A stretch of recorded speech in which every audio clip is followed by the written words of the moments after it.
This Might Be Risky sponsorship package is here. Have your ad run on our live streaming episodes, linked in the video description and attached to our many hot take clips. The channel is fast growing with thousands of views and subscribers. Don't miss your chance to grow your business on one of the fastest growing platforms on YouTube. Join the family today. This might be risky. Email us at thismightberisky@gmail.com if interested. Hashtag Indeed, hashtag do the right thing.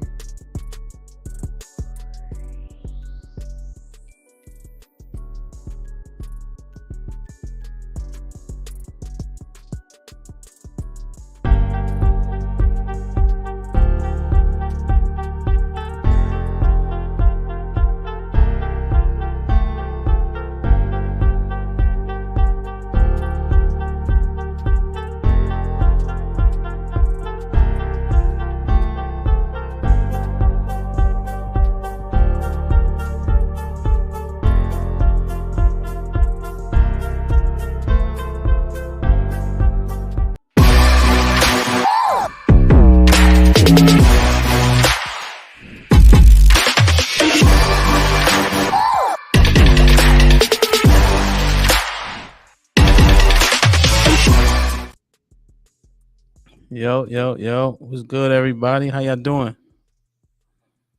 Great. Hey. Good. Good, man. I'm on travel, so I don't got my buttons and all that, but we here, man. If y'all tuned in yesterday, we gonna build on that for sure. Love was good. Happy Wednesday. It's all good. It's a beautiful day in Zamunda. Indeed. What is that from? That African shit where they came to America? Coming to America, sir. Oh, it was decent, I guess. Alex, what up? Hey, Amp. You all right? I'm good. You smiling, so I don't got nothing to say. East was good. What's good here? Everything's everything. Everything is copacetic. Okay. Is it copacetic or copacetic? It don't even matter. It is what it is. Chief was good. You on mute, cowboy. What's happening? How you be, player? Good. I'm trying to do the right thing. No doubt. I'm good though. Mr. White, what up though? Yo, what's good, man? I got the sound effects for you today, man. Let me hear. You know what I'm saying? Put him in the bathroom. Word. God. Mary, what up? What's up, y'all? It's National Women's Day. Hey, Yo, Q, what's good? Hey, Hampy. That's why you didn't press. Yo, don't do Mary like that, yo. That's the Women's Day, my ass. Yo, you dead ass wrong. I ain't even blink. Kim, what up though? What's poppin', y'all? How y'all doing tonight? Good, man. How was working all that? It was Gucci coochie, you know what I'm saying? It was Gucci and all that good stuff. Gucci coochie. I like that. It's Gucci Coochie. Gucci coochie in here. Shout out to National Women's Day. I thought it was Women's Month. It is. It is. So why did they plug the day? It is the official day, more so. What do y'all do for that day? Drink Talk wine. shit. Yes, they black Talk shit. Talk shit, spend money, drink wine. What else is new? And Sound about scissor. right. You're right. Sound It's about regular. It's regular as hell. All right, man. Listen, like, share, subscribe, tell a friend to tell a friend. I just posted a poll in the chat on YouTube. Join us on YouTube. The question is the black community doomed? Yes or no? I want to get the percentage of what people think throughout the show. Also, to become a member of the channel, exclusive content, different perks. I posted that link at the top of the chat in the YouTube also. So feel free. As a matter of fact, I know Racine, she always supports the channel. She actually the first member of the channel so far. So shout out to her. My girl Racine. That's what's up. Indeed. That's She been right, with us right. from day one. You know what I mean? Thick and thin. Mm-hmm. Indeed. All right. So this one, I don't know. We'll see. All right. So like I said, the question is the black community doomed? So I'm going to start with that. Mr. White, is the community doomed? What you think? I know. Hold on. Hold on. I don't got my damn soundboard. That's all I got. But shout out to Racine, the first member of the channel ever, man. We appreciate you. You know what I'm saying? Lou. So, and she rooting for us, man. We appreciate it. We just trying to do the right thing. Stay out of trouble, shit like that. All right. So, Adrian, is the community doomed? All right, so I know normally I'd be like, yeah, but I don't think we are. I think we're making progress. I think women are doing better. I think men are doing better. I think we are becoming more and more open, and people are becoming more and more receptive to at least work on self. I feel like I think there are areas in which it may still seem like we're moving further and further apart, but I think sometimes that needs to happen in order for us to be able to come back together. And we always have a history of surviving, right? We was the first, we're gonna be the last. So I don't think it's doomed for us. What do you mean we have a history of surviving? Well, did we survive or not die? So what's the difference? I ain't say we thrive. I said I'm not saying we thrive, but surviving and not dying is the same thing. So you think that I'm just playing semantics? Yeah. Chief, do you know what I'm trying to ask, or you agree? I don't necessarily can't say I completely know what you're trying to ask, but I do agree with Mr. White's sentiments. Okay, because I'm just asking because I feel like when we look back, right, and I think our people survived through slavery and things of that nature, but I feel like surviving has something to do with maybe pushing back. I just don't know how much we pushed back during that time. What do you think, eh? I definitely think that we pushed back. That maybe She not. wasn't talking to you. Oh, I'm sorry. I mean, you're right. I'm loved. You ain't learned nothing from last night, did you? You learned nothing from last night, boy. Put in the bathroom. No, I'm just playing. I get from that perspective, but I think that would be something different. We definitely haven't always fought back. I think even now we're still learning how to fight back for ourselves. So from that standpoint, I would agree with you that it could possibly seem that way. But when I think of survival, I don't think of it as fighting back. I think about it as just like being here, no matter what. So endurance, we more are so. still here. Endurance. Yeah. Okay, that's fair. Love. Adrian said that we are getting better. Do you agree with that sentiment? In certain facets of life, yes, we are getting better. Like what? The fact that we're having this conversation tells me that we're getting better, because I think when you identify a problem, that's the first step in resolving it. So I do believe now, obviously it ebbs and flows. I think that was there disaster and disastrous things happening and we had to kind of reinvent and do a paradigm shift? Yes. Has a majority of us done that? Not necessarily, but I think that we're gathering the tools and in creating, I think we're creating our tools for the wider audience. So the majority of us aren't doing, but we're getting better as a whole. Now, do you remember the sit down? It was Kareem Abdul-Jabbar, Sam Cooke, Muhammad Ali, a few more, and they sat down. I think it was in Cleveland or Chicago. Oh, Jim Brown. And they had a whole conversation that galvanized the people, and we still went to shit. And then you said most of us aren't doing. So I ask again, are we improving? I think that we are. I think that there takes a remnant. Usually a remnant is a smaller portion that can teach. Each one teach one. It's not real cliche, but I think each one teach one. So just because there's a remnant that's there still and that is getting stronger and it's proliferating, I think that we are getting better for that reason. It may not have reached the masses yet, but I think that it's infiltrating the masses. Okay, Alex. So what Asia says sound more like hope to me, because we have a remnant that's trying to do the right thing. What you think? I don't think we're doomed as Black people. I think if anything, we're learning to find the power in our voices, and I think that's something that has been oppressed for quite some time. I think, of course, there are the outliers, and we're not going to get everyone on board at the same time, but I definitely think we are no longer standing behind, and we're trying to, I think as a collective, as a people, we're not laying down anymore, right? It's not just this one particular group of people. I think with the help of social media has played a huge role in that. I think having Black people in positions of power is extremely helpful. The face of the world or of America is changing. It's not going to be something that's happening overnight, but I think that we are starting to be a little bit more empowered by one another. And I think we're on the track to be better as a people. I think so. Saying voices like marching? No, I mean, when I talk about voices, I mean in the sense of having a seat at the table.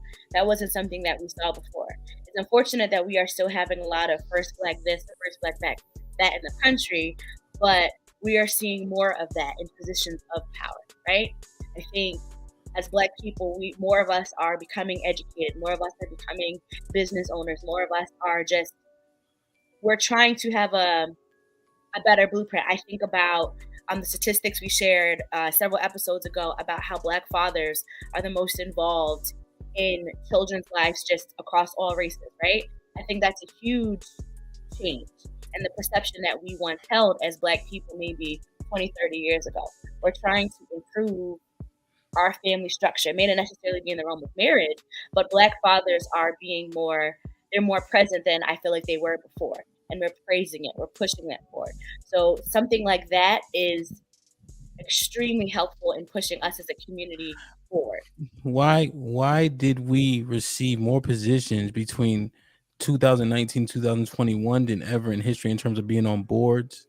Do you think we earned it, or was it tokenism based on when we received a 20% increase and being on boards from Fortune 500 companies? It could have been tokenism, but what you choose to do with it when you get messy, the power is on you, right? Okay. So you're saying as long as you get there, don't matter how you get there? I'm not saying that, but sometimes we have to take the opportunity when it's given to us. Prior to being in other spaces where there was no opportunity for us to get that. Okay. Q, is the Black community doomed? Hell fucking yeah. Like, listen, y'all. I'm like, what the fuck is y'all talking about? Let me land though. I believe that history has a way of repeating itself, right? Mm-hmm. So I think that this woke era that we have within the Black community existed prior, and probably more than once in the, couple centuries that we've been here. I don't think that there's anything outstanding about the Black father being involved. I think that there was a decade or two where we saw a shift in that because of things that were put into the Black community, things that were implemented into the Black community. But I think Black men historically were involved fathers. So, just listen to everything that everybody's saying, I'd have to disagree. I think that if we look at it from a broader scale, they didn't just correct me if I'm wrong, they didn't just gave D Wade's daughter's son a fucking award for being like the basically standing on her square to get her sex change as a fucking teenager. Did it happen already? Or whatever the fuck is going on. You can't get a sex change as a child. It's illegal for sex changes. They were I don't care. I don't care. They made the name. Did she though? But it's for her standing up for it, right? That's what she got awarded for. Well, it wasn't more so for the child. It was for the parents. For doing what?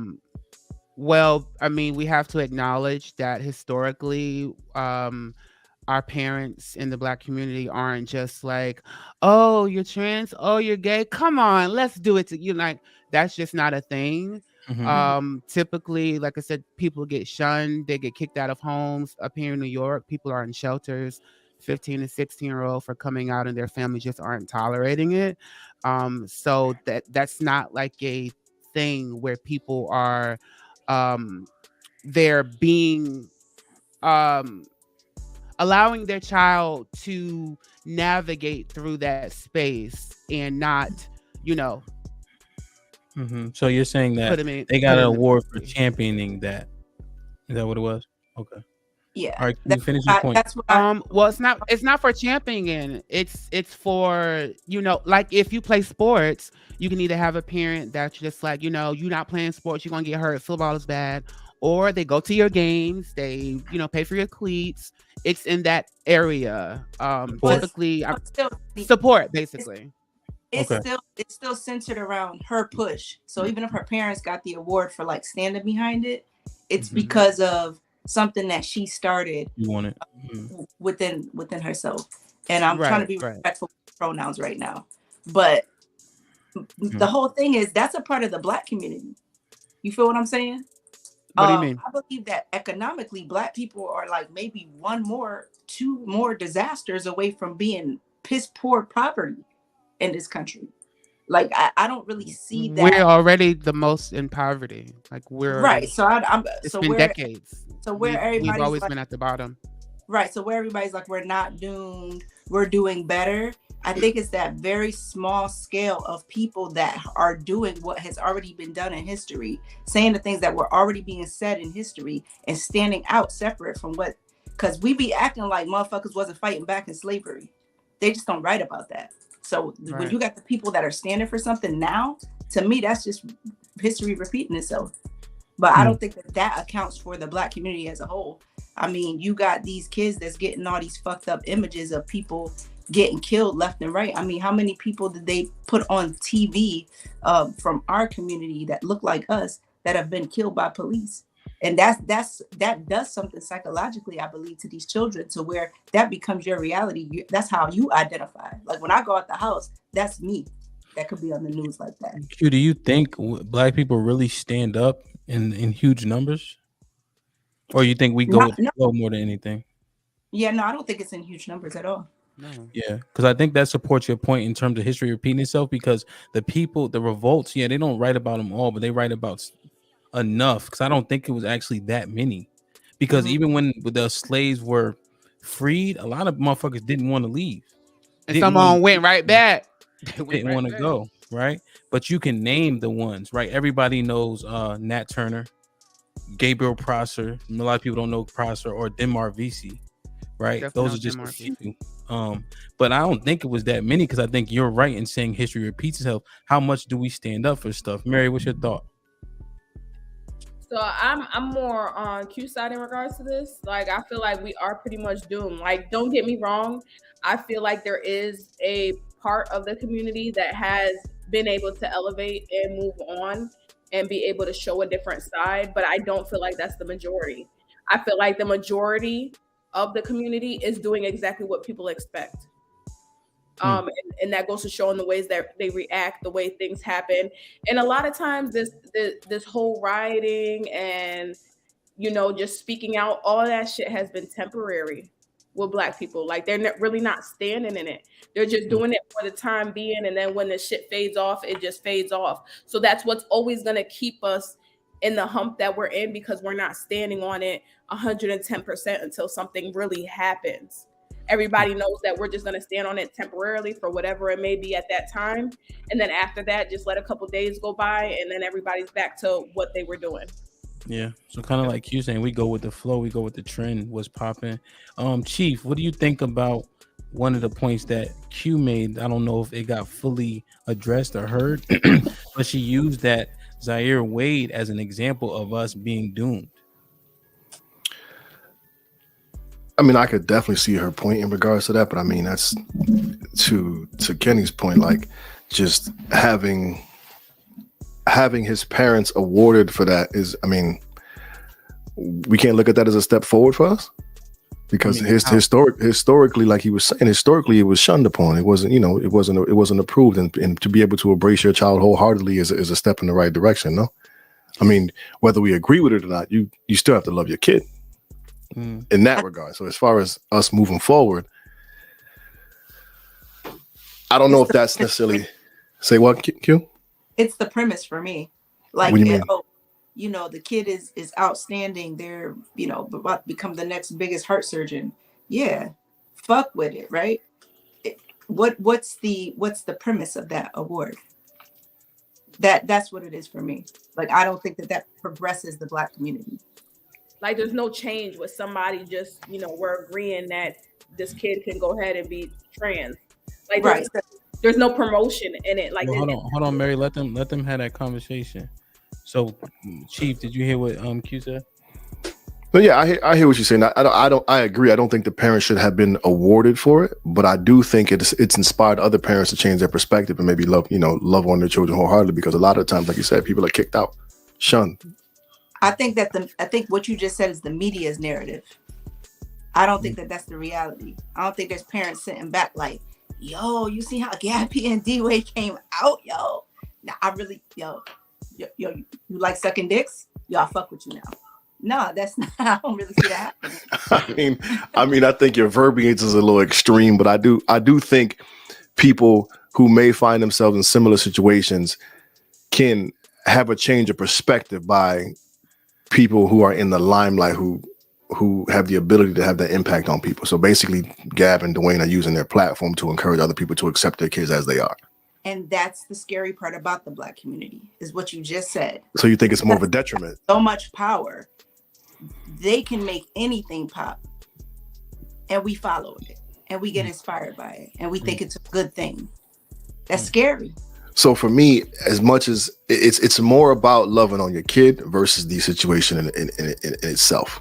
You know what I'm saying? Like, I couldn't disown my kid if that was a choice they made. Yeah, and I'm not saying people not loving their kids and disowning their kids and all that other shit. At that age, you know, and I'm speaking from anecdotal experience. I would rather my mother not be like, oh, in full support of me coming out at like 14. But when I'm 18 and I can stand on it and I can make that, she's like, hey, you go outside of my house, you do what you want to do. So it's more of an disrespect me. You don't have to disrespect me in it. But it would make sense to me if you're not like, yeah, I rally with you 100% in that. Because it's like, how do you know who you really are that young? I can. So it's more the age for you, because I think either way, at 14, if you decided to come out and do your thing like that, and she didn't agree with it, don't you find that disrespectful? No, I'm 14. I live in her house. I mean, I get it. I just started learning how to clean my room a year ago. Can I chime in, please? Because I feel like it's a lot of like hypocritical mess going on in here, and it's like making my skin crawl a bit. Like it's kind of crawling. You can see, yeah, like it's crawling. I find it quite. I'm perplexed. Okay, I'm a bit perplexed because the way the Black community acts as if doing what D Wade and Gabrielle are doing is like, oh, it doesn't deserve anything. Meanwhile, every other trophy that's given out is like popularity based. It's not like real trophies. So one, we're taking this trophy thing a bit too far, as if there's some significance that the trophy is like a big time award when all the awards are bought anyway, number one. Number two, we're saying that I can guess that all of you guys here do not have more than 5 transsexual friends. Do not have more than 5 transsexual family members that you talk to on a regular to get to know their plight. And when it's funny because when Black women speak about their plights and them being murdered at quote unquote every 5.5 hours and being most disrespected and all of these things, that y'all want everyone to sympathize and empathize and be on you guys's to root for you and champion for you for your rights. Black men holler even more than Black women and they're victims of the police, and police are out to get them, and you know the child care system doesn't want you, and all these things. And Black men want everyone to ride with them and sympathize with them and empathize with them. But when it's with anything with the LGBTQ, it's as if everything goes, everything stops. Empathy is not giving, sympathy is not giving, and I don't give a F. One, we're talking about something is doomed. The LGBT community represents 1% of the population. Yeah, but that was an example. 1% of the population. No, hold on, because you've been going. So that was just an example of a particular issue that Q sees. She wasn't encompassing all of the Black community's issues in the LGBTQ being the only problem potentially. Right, but as she say, let me land my plane. Yeah, but so one thing that you'll notice is that I'm going a little bit quicker, so we want to be succinct in our points. Go ahead. Okay. My point is that so many things in the Black community are normalized. Mm-hmm. We rally and champion team. We talked about, I just learned how to clean my room at 14. Girls was getting pregnant at 13 and 14 years old. My classmate was pregnant in the 7th grade. People in my school were pregnant in the 7th and 8th grade. People were getting fingered in 5th grade. I had a threesome when I was in the 3rd grade. People were out here having sex and doing things extremely early. And we're talking like, I just learned to clean my room. No, you was getting fingered. Stop it. Y'all was getting fingered. And when Black women get teen pregnancy, when the mama throw them out, when the mama throw the teen pregnancy out, when the pastor kick the teen pregnancy girl out, it's a riot. It's a riot. But you're walking around getting effed and in the 7th grade popping out kids popcorn, and you want everybody to sympathize and empathize with you, and that has to be normalized. Pregnancy, single motherhood is normalized in the Black community, but 1% is not. Bull crap. Meanwhile, you guys are murderers, molesters, and all of that, and they're not kicked out of homes and communities. Oh, stop. Okay, so your point is we demonize the LGBTQIA plus, and we accept so much other bullshit that hurts the community. Like teen pregnancy hurts the community.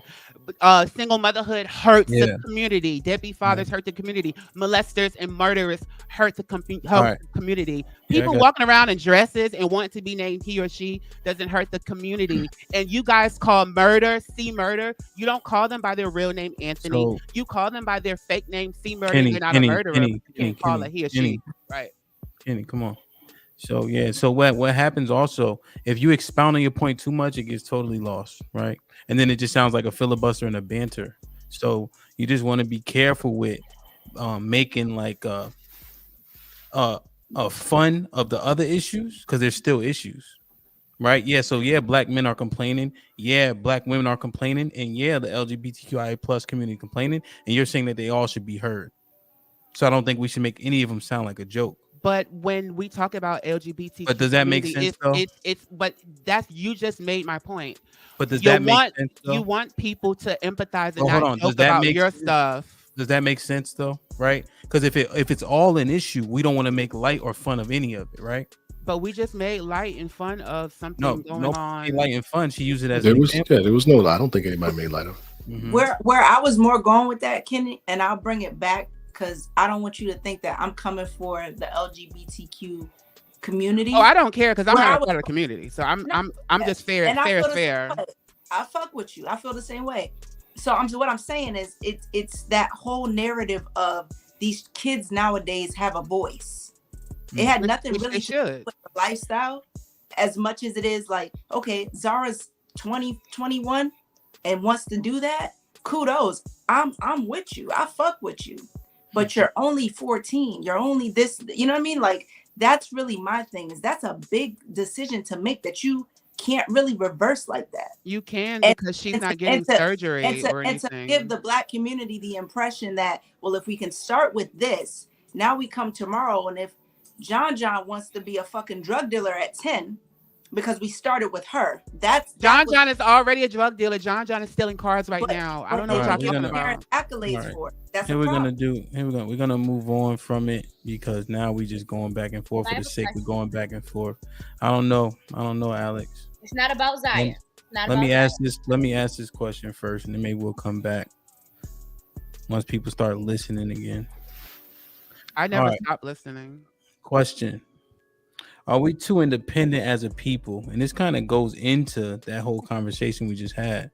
Are we too independent as a people? Are we to blame for the lack of progress for Black people in this country? I think that kind of maybe, and Q, correct me if I'm wrong, this may align a little bit with kind of what you were saying, like kids just doing whatever, they got a full voice, yada yada yada. So are we too independent as a people? Are we to blame for the lack of progress for Black people in this country? Alex, can you break this down for me? Because I used this verbatim when you presented it to me, because I like how it read. Who's the we here? Let me let it scroll up again. So are we too independent as a people? Are we talking about millennials? I think we have a mindset of Black people as an every man for themselves type of mentality. And I don't want to say it, don't want to be controversial when I say this, but I think Black Americans are very, very every man for themselves in this country. I could also say generationally, yes, we're very independent. I want to do this, I want to do that. But just hopping onto what you said, how do we then, if we're doomed, how do we improve that? Like, how do we progress? Is it working together? Like what does that look like to you? Let me ask a question, Asia. So if I had to answer this question, I think we should bring shaming back. What do you think? I don't think we should bring shaming back, because shaming doesn't teach. It doesn't reform either. Shaming just heaps on guilt and heaviness and wanting people to go into silence and solitude and not improve. So shaming has the opposite effect as you think. But I want to answer this question right here. Go ahead. Yes, we are to blame for the lack of progress for Black people in this country. Mm-hmm. And I think we are because generationally and historically, there was only enough room for this amount at the top or to even move up. And because of that, we were kind of fighting to get the little bit that we could get. And so we weren't really trying to share and network and help the other one out. And because it was always when we had this much little bit left, so how can we divide this little piece up?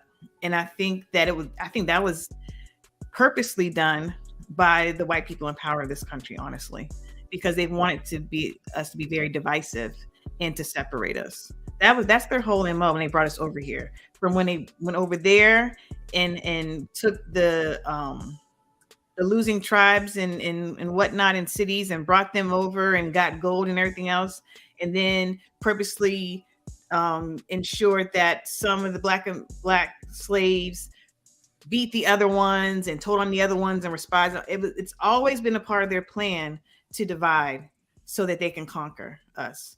And so it's kind of been bred and woven into our culture. So yes, we are to blame. However, I don't have a doom and gloom for us. I think that there is a way out and a resolution. And that's what I'm always trying to look for. Like, yeah, it's all bad, it's all negative, but what's the way out? And the way out is through education. And what I said earlier when we had the other questions, the doomed, no, because there are those of us that want to be culturally sound and unified, like the Asians and everything else, and the Jews. I know I'm almost at my minute, but just give me one more second. The Jews and the Asians, because don't do me, because everybody's talking wrong. So it's white people's fault? I wouldn't say it's their fault, but they definitely had a hand in it. So yeah, I mean, I hate to put the blame game, because it's like, well, then I'm helpless. When you say it's your fault, then that puts you in the victim mentality. So I don't want to say that.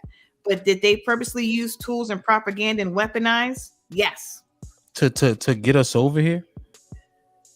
To get us over here, to keep us over here, and to keep us divided so we couldn't all rise up. There was more Black Americans over here than was freaking slave owners. Let's be very clear about that. But because we were so divided, there weren't as many revolutions and us coming together in unification for us to sit there and fight them and defeat them as we could have and should have, because they purposely divided us. They put in different tribes and different cultures together that didn't speak the same language on purpose.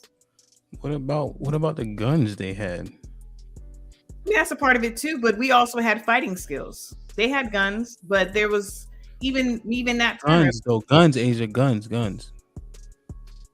Hot lead. What are you talking about? Fight what? What's your point, Hamp? Well, I'm saying, like, I'm just saying. You sat there and said you talking about guns. Like literally, I just sat there and said some profound-ish. Are you talking about guns right now? There was a lot of stuff you said. It was a lot. You're saying they used all these tactics. And they had to fool us. It's always here, because it's always the mind. Guns stop people. I've seen this meme before. It says, funny how 4 pounds will stop a nigga that could bench 315 pounds. I agree with that. I agree with that. What are all these tactics? Mental strategic tactics. The battlefield is the mind. You can enslave someone through their mind, then they're not going to they can't even think they can be free. There's ways around it. Yeah, lead can stop, but that white people weren't all armored like that. I mean, like, all white people did not have all of the guns.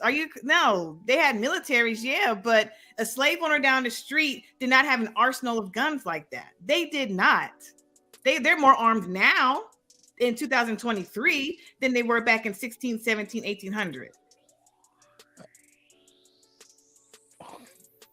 The common man. And I'm gonna say what I said, and you can sit there and mock, and you can clown. I'm not mocking.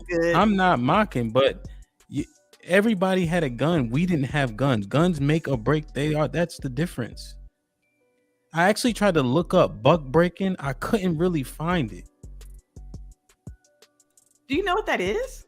Yeah, and I couldn't really find it because it's not in the Jim Crow letters and all of that.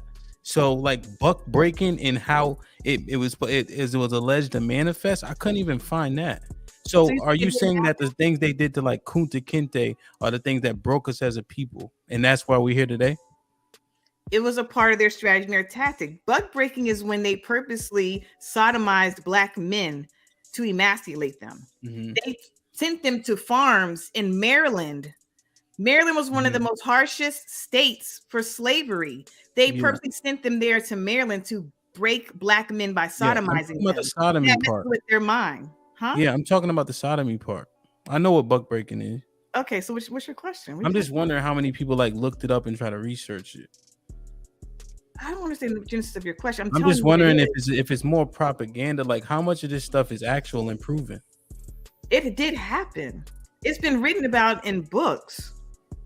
I know. It actually happened. Send them to me. Send them to me. Maybe I didn't look in the right place.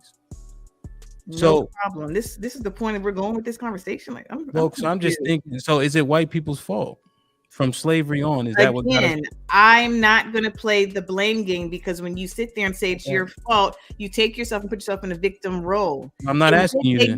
Did they use tactics and strategies? I'm not asking you then. If you're not going to play the blame game, question. I'm not asking you then. So maybe a better question is, in the last 50 years, in this generation, is it appropriate to still blame white people? If I were asking that question, I would say no, it's not appropriate to still blame white people. No, it's not. That's a better question, Alex. And the answer is no. And why did we refer to all that? Ain't no you have strategies and generationally. Why did you bring up all that? Because no. I'm not letting that shit slide tonight. You just brought up all that, and then when Alex asked a different question, you say, "Yeah, we shouldn't." What the yo, Adrian, hit the button. I said we shouldn't. Back when you asked the question, victim intel. You sound just like the button too. And I was like, "What?" You did. But I thought you had the button. You sounded just like him. Kenny, are we still blaming white people?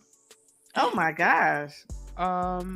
Yeah, but the delusion of white supremacy, the rule book of white supremacy, the same way your phone updates itself, white supremacy updates itself yearly, which means they add new laws.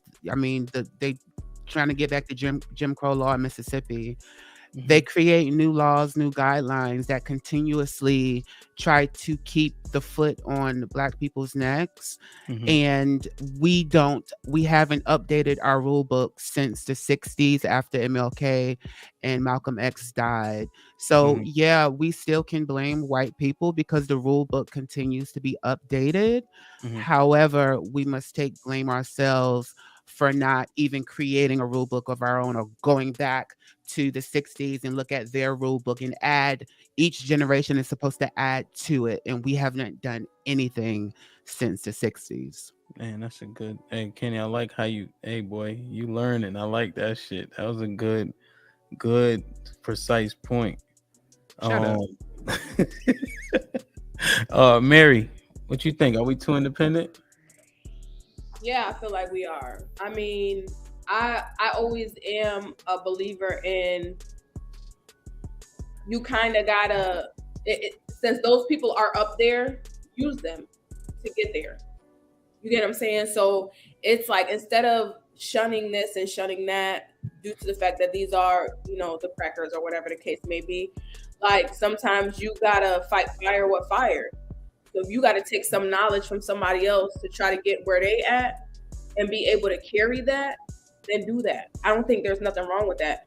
But because Black people are so just Black this, Black that, Black this, Black that, like if you can't get into that mindset of that white person or whatever the case may be, like you're always going to be below them, because ultimately they are where they are. So do you support Black businesses? I support good customer service. Do you support Black businesses? I support good customer service. Do you support Black businesses? If they are qualified, yes. So do you support black businesses? If they are qualified, yes. Okay, so you'll support if there's two businesses standing side by side. One is they both sell donuts. One is Asian owned, one is black owned. Which one you go to? Which I'm going to walk into both and see how I feel. Adrian, hit the button for me. I want the truth. You can't handle the truth. Realistically speaking, You answered. I don't want nope. Y'all ain't doing this tonight. Chief. I never answered the question though. No, I like Kenny, you gave us a gem. Sit on that for a second. I have answers for the question. No, I'm coming back. I just like your answer. I hope that's gonna be a clip. Okay. Chief, how do you feel about Mary's answer? About the business? About businesses, and I guess unless she gonna walk in both donut shops now because she want to make sure that put them in the man. Go ahead, Chief. What do you? So I mean, I naturally go into the black business, but I think we as us as a culture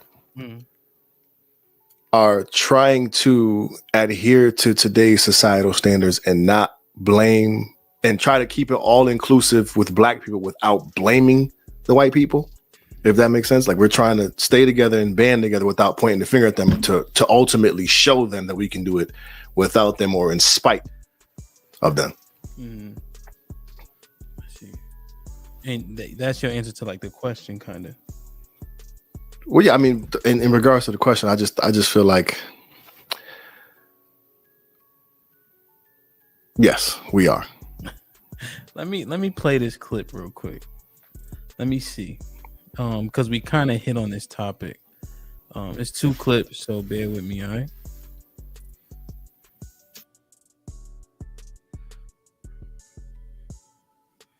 You guys can see it. How can you argue that racism is not a driving factor in income inequality? Because it has nothing to do with race and everything to do with culture. And when you have a culture that doesn't... And when... Finish her. You know what? Explain to me. You explain to me why black kids aren't graduating high school. Explain that one to me. Explain to me why black kids are shooting each other in rates significantly higher than whites are shooting each other. Explain to me why 13% of the population is responsible for 50% of the murder. Explain to me why the number of black kids in prison, not for innocent reasons, not for walking down the street and getting pulled into a prison, is so high. Explain, if it has nothing to do with culture, explain to me why the single motherhood rate in the black community jumped from 20% to 70% in the same course of time that the civil rights movement has made such tremendous strides. Is America more racist now than it was in 1960? And if it is, please explain to me how that happened. Risings are a symptom of a pressure that's been unaddressed for too long.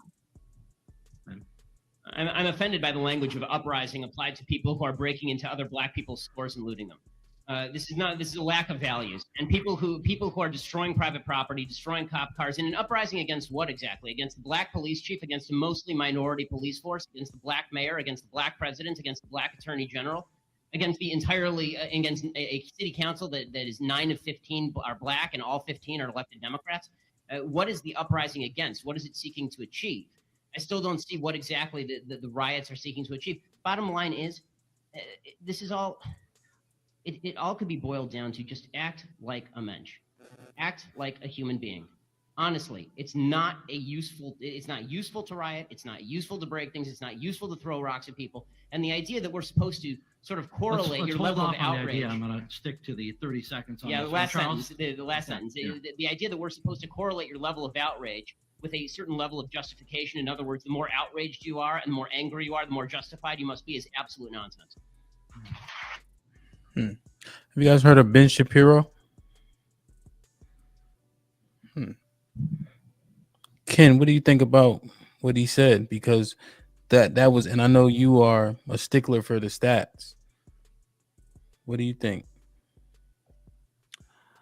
I think he's right. I mean, the man is right.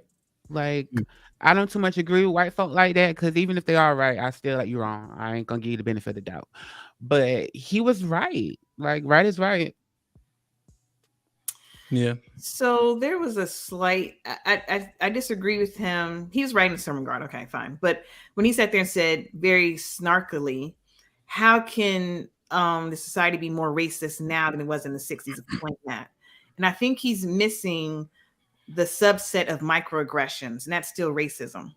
And so white people and Asians, whoever, can still be racist. It may not be as overt as you can't sit at this lunch counter or you can't go into this white bathroom, but it's still racist when it's microaggressions in the classroom, in the boardroom, in the stores, right? And so that's still racism. And He that's said still, more. Is it more racist today?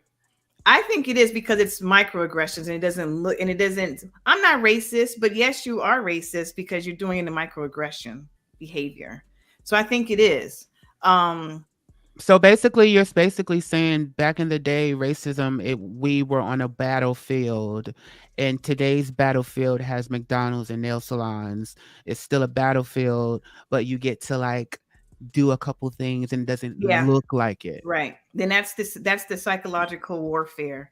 I think it's more psychological warfare now than it is actual hand-to-hand battle like it used to be with the dogs and the hoses and everything else. What you think about the comments, Alex, in the video? I agree with him, and I think what stuck out to me was the cultural piece. And I bring that back to what I said earlier when I was specific in saying Black Americans, we have our own culture, right, in this country. When I think about different ethnic groups that come here, they don't have some of the same issues that we have, and they may look like us, right? Just going into the question, scrolling across the screen, or the one that you had on there before, I think about in our neighborhoods, right? I think about Prince George's County or PG County versus Montgomery County, right? I've lived in both. And we talk about food deserts, we talk about certain things. And the joke is that, when you see a Whole Foods pop up, there's white people, right? I think the difference is, in my experience of working in schools and just living in different places, white people are going to advocate for what they want to have, right? They're going to. Oh, we want a Whole Foods. We want a Target. We want a this here. We want a that there. Black people, we don't. We don't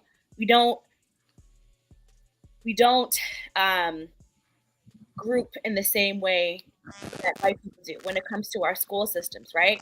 White people are going to make sure that their kids have these extracurriculars. They're going to make sure that their kids have these books. They're going to find the way. They're going to fundraise together. They're going to do all these things. And I don't necessarily see the same in the Black schools. I worked at schools in Prince George's County, and it was the same thing. Like, your child has something going. It's crazy to me that your kid is in the 10th grade and they're reading on a 3rd grade level, but you're still letting your kid play football or basketball or whatever the case is. White people, they're not doing that. They're getting the kids though that help.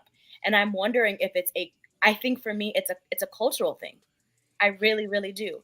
They value education and they value their health in a different way that we do as Black Americans. Before I judge, I thought you said we are using our voices more. So are you saying we just don't stick up for our communities, like our restaurants and grocery stores? We are making progress. We are trying to use our voices more as we are learning to be a little bit more educated, but this is something that white people have been doing. This is not new to them. For us, this is new. I don't think, when you think about, even when I go back to something and having about the neighborhoods and having the Whole Foods, right? They've always known to do that. They've always had the pull. They've always had the power.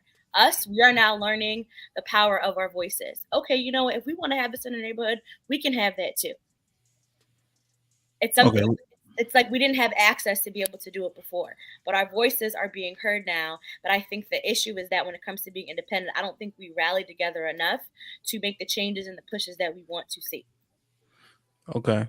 Adrian, what do you think about his comments in the video? Yeah, I rock with Ben Shapiro, yo. So I definitely think he is right. But I also too agree with what Asia is saying. I think it's more of a mental block that's kind of keeping us behind because of the way a lot of things are set up. But I don't see it. I wouldn't call it racism though. So I slide Asia. Love, whatever your name is nowadays. And but I agree with what he's saying as well too. I do got a receipt. Can I I got a receipt here. Can I just talk about this receipt right quick? So I got a quick question, right? So the question about, are we too independent? Somebody up here, I got the receipt, was talking about how people should do whatever they want to do anyway, and whatever makes you happy. So is that one of the causes that's keeping the Black community doomed? That's just a question I have for the parent. I got the receipt, right? That's so funny. No, you're part of the reason that the Black community is doomed. Because see how you coming for people? There's a lack of unity. But no, I still stand on that. Again, whatever Kenny took out of my statement with D-Wade's daughter, I feel was taken out of context. Whatever you may have taken out of my statements of living, walking your truth gets taken out of context all the time. Whatever you do that is not hurting yourself or someone else, do it, and do it to the fullest. That's always going to be my message. And it's people out here fucked up now because they feel like they have to be a version of what somebody else finds pleasing. That's fucked up. So I'm gonna forever stand on that. So with Dwayne Wade's daughter wanting to be a man or vice versa, is that harming himself or other people? And who decides what's harmful to you? Did you miss the part where I talked about my feelings and sentiment being based on the age? Probably, but that's why I was asking. I didn't say you said anything specifically, but that's why I asked the question. So I'm asking back, and you said, okay, so you understand now. So it's do whatever you feel after what age, like 18? If it's not hurting you or somebody else. So you know what your path is. You know what gives you a certain sense of liberation to be able to do what it is that you were purposed to do here. Yes, I stand on that for the rest of my life. I'm not going to live my life the way Adrian thinks that I should live my life. That's my point. And vice versa, you shouldn't do that either.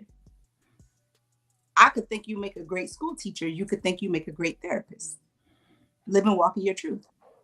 I will forever stand on that. So as long as it's not harmful, it should be acceptable. I don't think it should be acceptable nor accepted, because then you're seeking validation from somebody else. I'm just saying that's your own personal shit. Okay. So Chief, last year there was a bunch of 40-year-old women in a restaurant, Black-owned restaurant, twerking on the table and all that. So they weren't necessarily hurting anybody. The music also allowed them to twerk based on what was being played. Is that acceptable? Like, because they are just living in their truth, and I guess it's okay, but it does affect other people, but it's not technically harmful. Etiquette.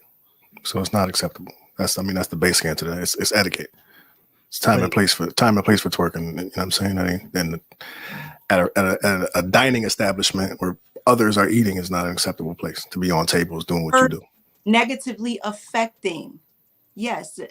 Do I need to expound on this shit? Yeah, kind of, because what makes that so negative? Hurting, negatively affecting. Yes, that was negatively affecting someone's business. And aside from that, he was establishing a boundary. So even if it wasn't doing him any physical harm, or he's establishing a boundary, he's entitled to do that. And that boundary could be, I don't want you coming in here wearing the color black. If that is a boundary within his business, he's entitled to have that boundary.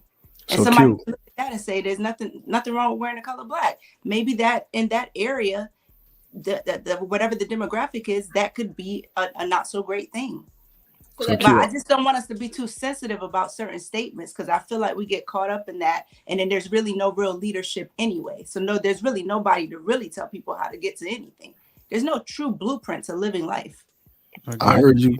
Then Mary, go ahead, Chief. I feel like there's Chief. Then Mary. I heard you say you stand 10 toes down till you 6 feet in the ground in terms of living your truth. And to play the antagonist, you think little Wade is not old enough to live in their truth. Is that what you're saying?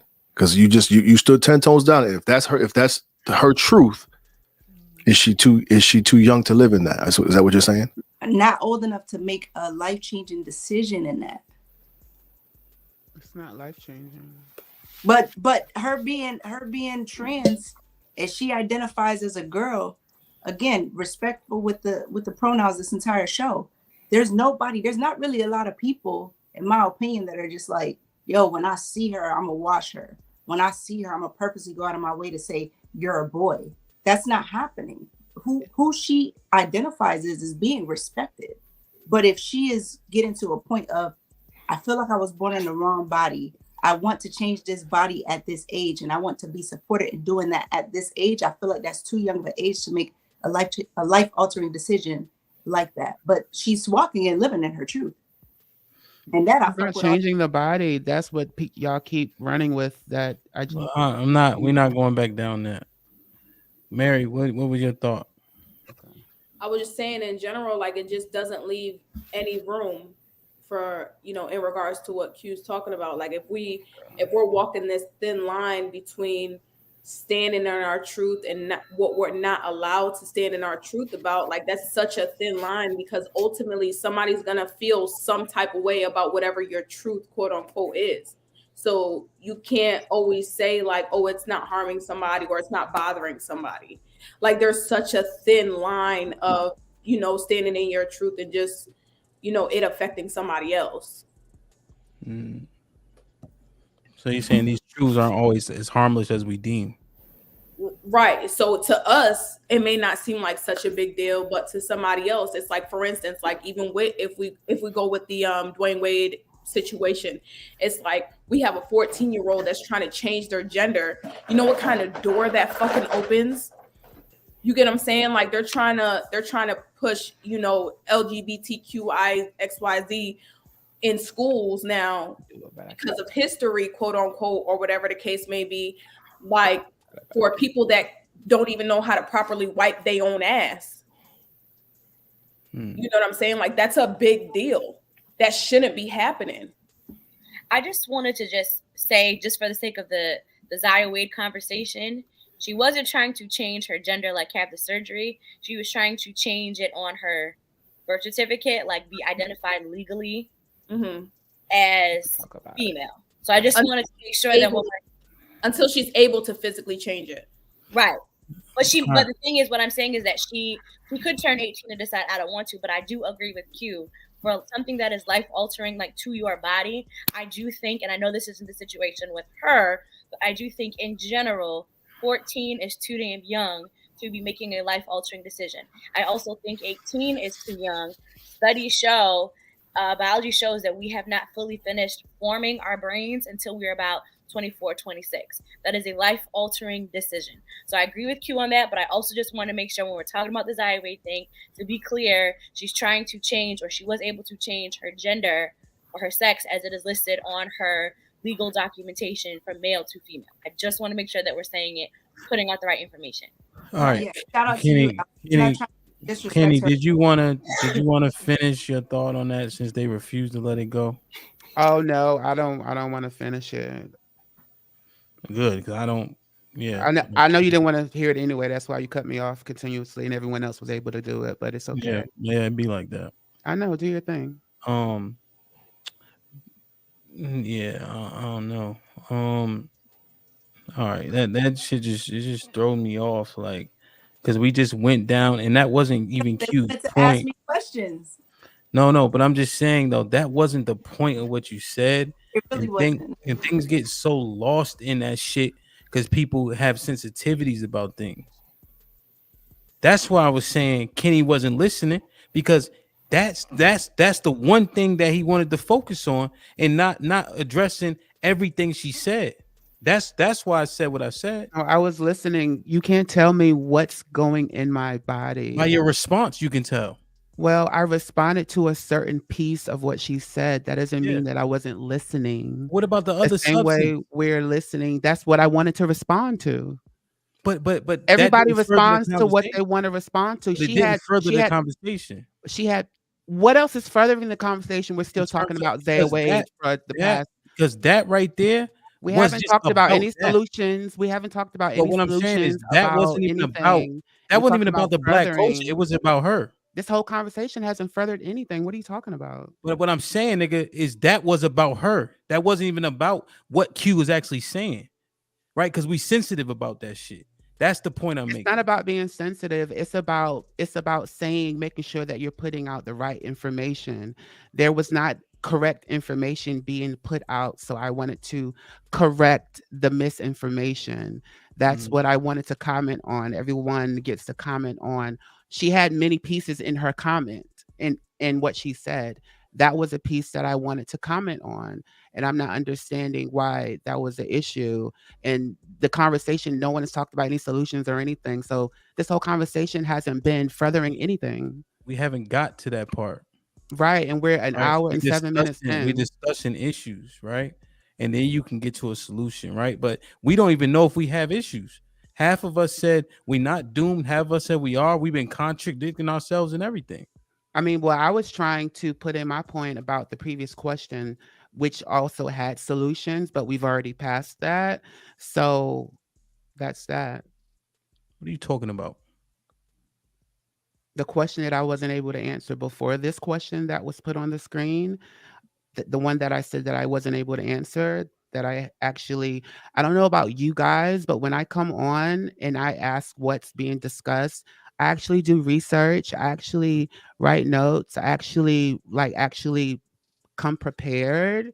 So that's why I asked to go back to that, because I actually took time to prepare for the questions. The one that, are we too independent? Yeah. What was your response to that? I'm honestly, like, we can go ahead and skip past it because I'm not even in the mood to like even discuss it.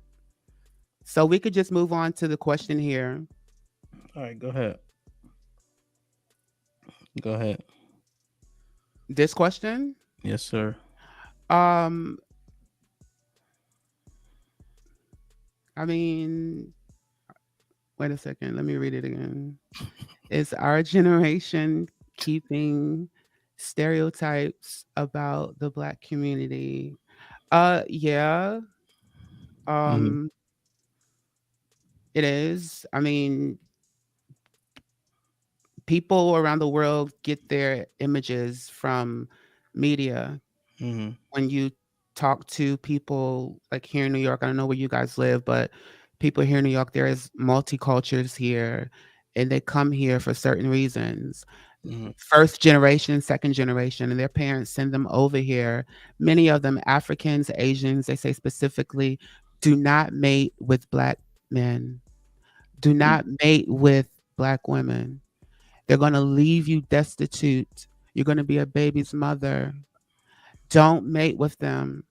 These people of African descent say that all the time. Asian descent say that all the time. People from other countries, because they get their images from media. And media back in the day was controlled by white people, mainstream.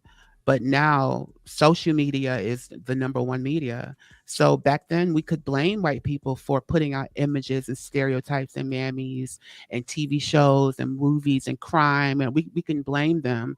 But now we have people like 50 Cent in charge, who has power, literally power, to put out good images of Black people, and he decides to put out some more crime. Lamel Plummer, owner of Zeus, another Black man, has the opportunity to change the tide, and he just puts out more damaging visuals, images of Black people, which furthers the stereotype that white people already put out. So we're in power of our images now. We have our own social media pages. We post what we want to post, but we post fighting videos. The basketball player, just posted a video waving guns. Yeah. This is what we do. We twerking on cop cars and protests. Like we go into the ops grave site, pissing on it and posting it. We shooting people on live. We post, like, women are walking out in lingerie outside, and we're posting videos like this. We're outside in the airport with our bonnets. We walking outside with our pants hanging below our knees, showing our butt and the beginning of our penis. Like, these are the images that we're putting out that we want people to see. So we're in control, and we're showing the people who we are. This is who we are. Ken, question. Would we watch the positive stuff, or do they only put out what sells? That's the problem. What sells is because I'll give you an example. Will Smith. Will Smith slapped Chris Rock, right?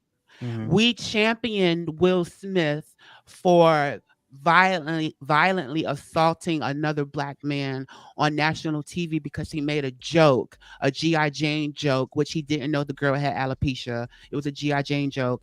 Had Chris Rock been a white man, one, Will Smith would not have slapped him. Two, if he did, we would have come down on Will because we would have said, you didn't control yourself, Will. You're supposed to be the normally when white people abuse us, harass us, disrespect us, we take the high road because, we don't want to lose our jobs and things of that nature. But when dealing with another black person, our main quote is, I don't give a F. I don't give a F about my job. I don't give a F about I don't give a F about going to jail. We risk it all to assault a black person. So yes, we love images like that. We love when Will Smith slapped Chris Rock because we're attracted to violence. We love it. We can't get enough of it. So no, we're not watching documentaries we're not watching brain fart documentaries. We're not watching things like that because it's not violent. It doesn't have anything to do with drugs. It's not drama. It's not fighting. We love it. Okay. Chief. You think we should bring shaming back? No. Definitely. That's because we, as a society in general, we struggle with mental health things. Shaming ain't gonna make it that much worse. Make it that much worse. We're already driven based off what society may think and how we appear and present in the eyes of certain people. So shaming does nothing but hurt us even worse, takes us even further back. So do you think that if we said it was shameful for a man to have kids out of wedlock, that would be a mental health crisis? I mean, so maybe my interpretation of shaming is a lot different. Like I'm going back to the olden days with the walking down the aisle, shame. You see, feel me, Alex? That's where I went with it. You know what I'm saying? But yeah. So that's what I'm saying. Like you look down upon or shame people for doing those things that break up the community. So shame for having a kid out of wedlock. Shame for not making an honest woman out of a woman that you impregnated. Let's say. I can't necessarily say I agree with that because that would make me shamed. That would make me guilty in that regard. I'm not married to the mothers of my children, but I also take care of my children. Yeah, but we would be shamed because we would be like, damn, we should have done something different. Do I have to live with that shame forever? I don't know. No, I'm being real. Like, do I have to? Like, yeah, I could take my lashes for it. Yeah. But that doesn't make me less of a man because I'm not married to the mothers of my children. Or you know what I'm saying? No, it wouldn't make you less of a man, but you would be held like we would be like, damn, bro, come on, that's not the right way. I've gotten that, but what does that mean? I don't know. I'm just saying, does it help people? Does it say give? And now that might be a situation where you can't rectify. But who knows? Maybe men would make a better effort if we were shamed for not marrying that woman. Is it being holding accountable? Is that a better, more palatable term? I'm not doing that shit that Alex do. Make it palatable for you to swallow. Well, I'm talking about for Chief, not for me to swallow. I'm talking for Chief to swallow. People, not you. No, because if Hamp goes, yo, you should have done better. You could. I'm gonna go. You know what? You're right. But what's done is done. I can. So now that shame. The second one is what I guess it's after the first one. I think he's talking about. So the first one happens. Mm-hmm. You got shamed, or I want to say held accountable. I don't like the word shame, but you're held accountable. No. Fine, you're shamed. We bring it back to shame in the bill, like Cersei did in Game of Thrones. Okay. Shame on you. After the first one, I think that you would have been less inclined, or you'd have thought maybe a little bit more clear before you did the second one, and then the third one. I don't know how many you have, but after the first one, that would have happened. It wouldn't have happened again. Is what the thought is. But I mean, for one, we niggas is hard headed and we learn the hard way all the time. And I don't. My niggas were all encompassing. And that's why this generation is doomed. And black people are doomed because y'all so hard headed. Go ahead. You say y'all, you a part of us. So I mean, like I said, niggas is all encompassing. But I think those who are willing to stand in the middle of the shame and at least learn the lesson and move forward. So maybe it took me a couple of times to get it right, but I think that's the intent now. Listening to Hamp shame me, go, you know what? I got to get my shit together. So maybe moving forward, my next step is to hopefully do it the right way. Do you think if you were quote unquote shamed the first time, maybe having a child and not marrying the mother, do you think you would have done it again? I'm not sure I understand your question. So let's say, for example, you said keep that example, Alex. You saying would shame have made you do right if you were shamed the first time? I think that's hella circumstantial, because there's a lot of different parameters to why I didn't do what I did, or why I did what I did or didn't do what I didn't do. Would you have moved differently? Of course. So, and I think the key is certain things would be seen as shameful. So it's more of a preventative thing. I mean, they're still seen that way, but again, some of us learn the hard way. I don't think it's being seen that way now. I think it's normalized. I think having multiple babies without marrying the mother or mothers of the children is normalized. It's not a big deal anymore. There's not even a talk of shame. It's for the majority, but for the majority, it's not, right? And so, of course, like the 1-2%, but the majority, the overwhelming majority, because we talked about, kids are love. No one said the kid wasn't love and the kid wasn't right. It's just how we got about to that situation, circumstance. So I think that it's normalized and it's okay. I don't think they go around shaming like they used to in the church, old school Black church, and saying, go and stand in front of the altar, in front of the church, and sit there and say, I apologize for what I did. I won't do it again. So in that same breath, had I gotten shamed for what, for having a baby out of wedlock, or had I done it the right way, got pregnant or got married, had the baby and got divorced, is that shame not carry over?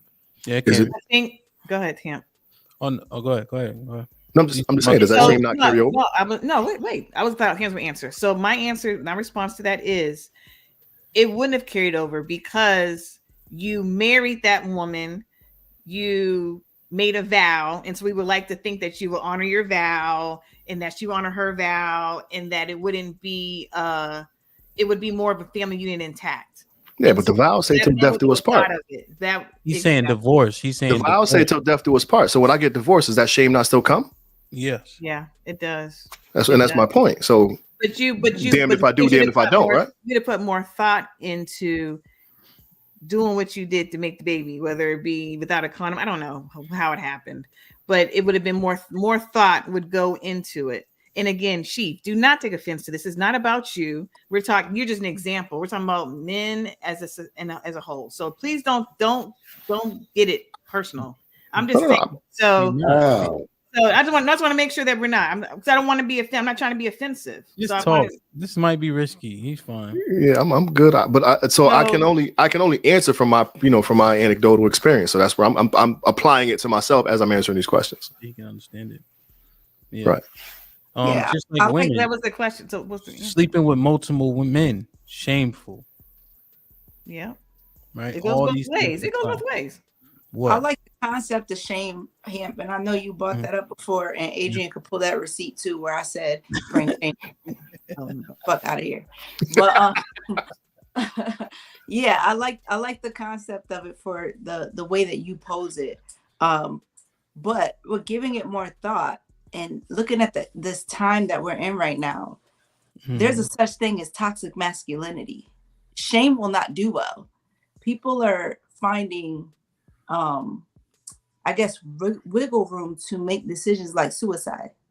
So it's like you bring back shaming. Oh, you're sending somebody over the edge, because people are very sensitive now. Damn. You know what I mean?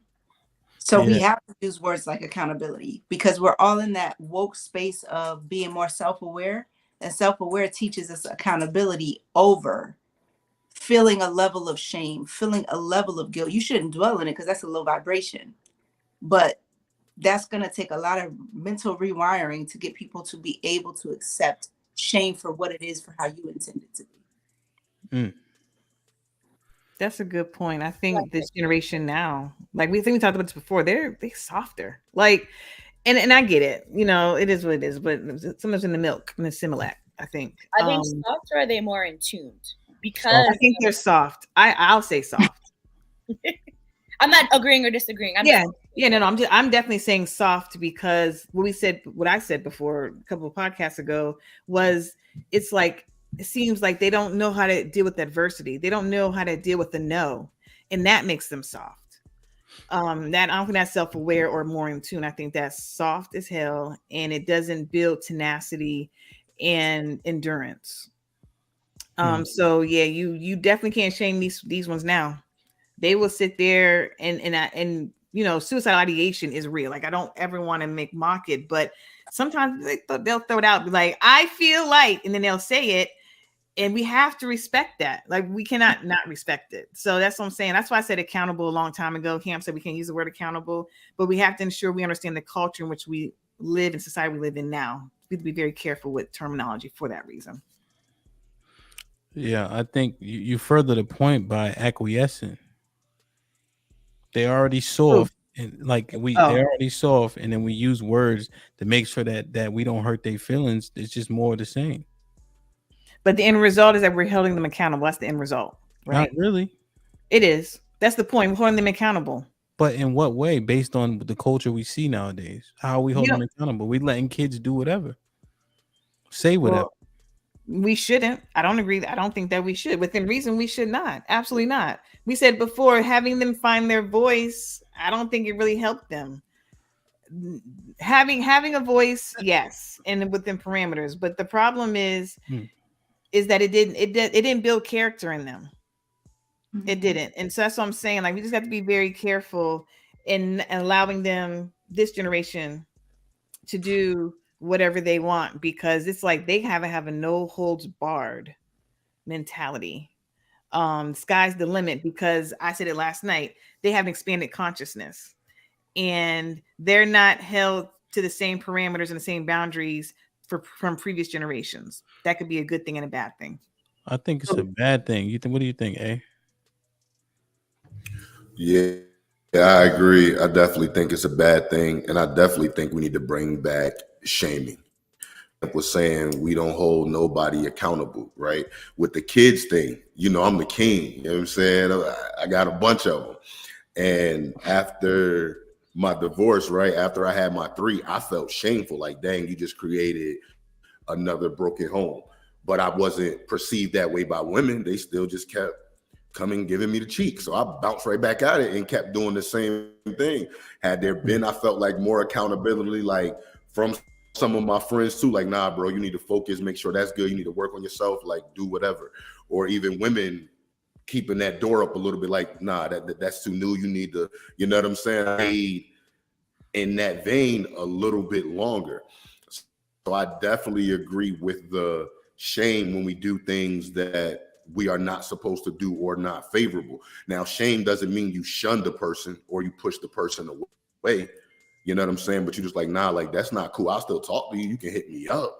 We might could do lunch, but we're not taking it there because of your past mistakes, man. Consequences happen. And if we're not going to hold each other accountable and have those consequences for real, it's going to keep, the cycle is going to take longer to fix. Ken, what you think? Should we bring shaming back? No, I don't think that would be helpful. I think that holding people accountable would be more suitable than shame. I mean, people are already can't even handle saying, no, thank you, I don't want to date you without getting hit in the head with a skateboard. So I don't think shame would be that safe for women specifically, and for men as well. So I don't think it would be helpful. Okay. So what I mean by it is not necessarily like that, but just more so like some of those big, so like I said, single, you got something, Chief? Oh, like I was using the men, like children out of wedlock, women sleeping with multiple men, like those type of things.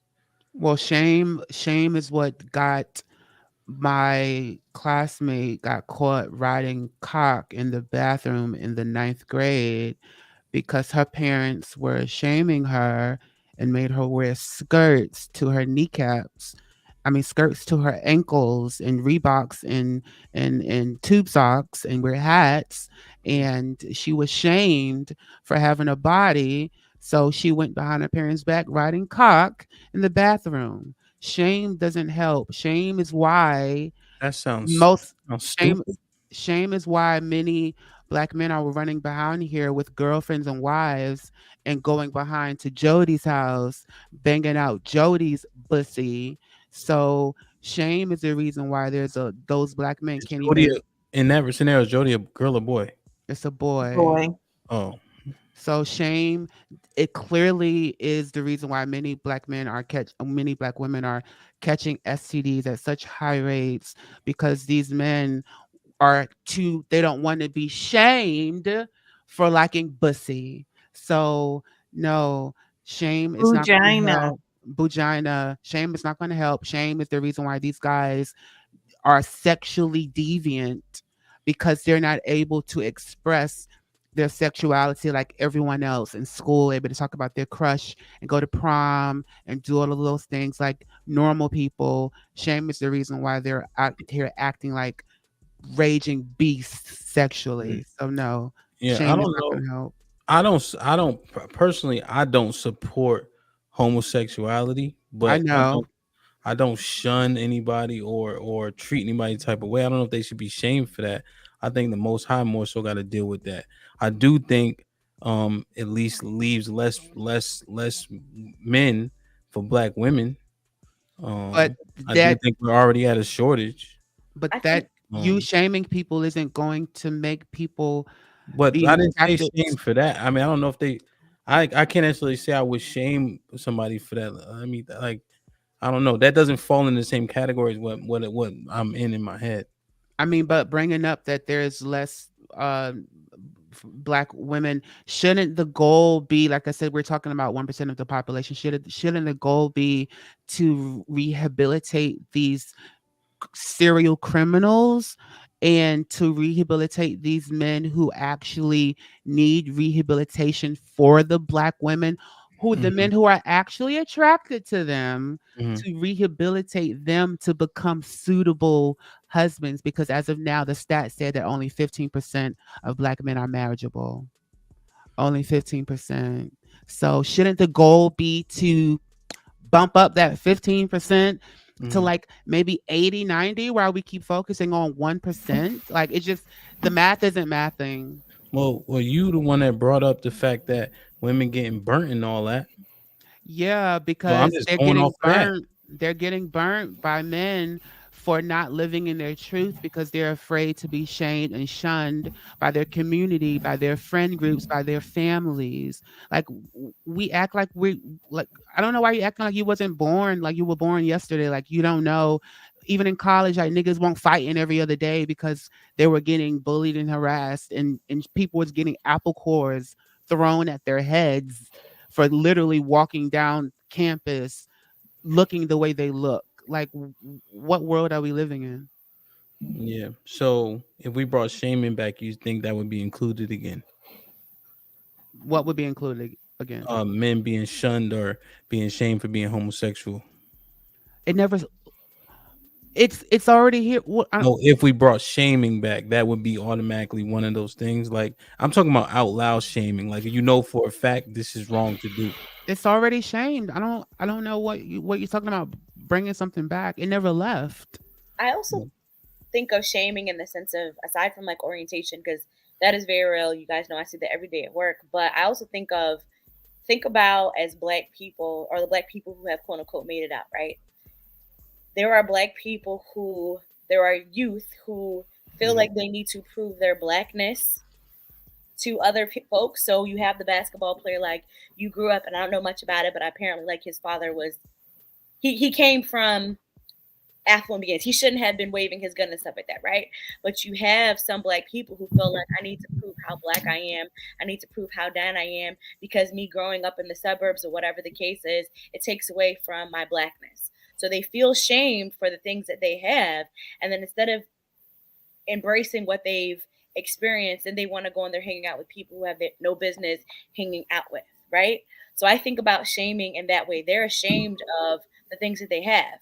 Going back to the initial question scrolling on the screen, I agree with Kenny. I do believe that as Black people, we play into the stereotypes that happen.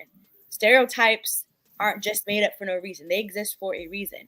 I think about the perception that we have all as Black people on this platform. And I know we had a conversation about being yourself and this and the third, but I don't want to play into certain stereotypes. So I am mindful of how I carry myself on this platform and the things that we say and on social media. We have to be.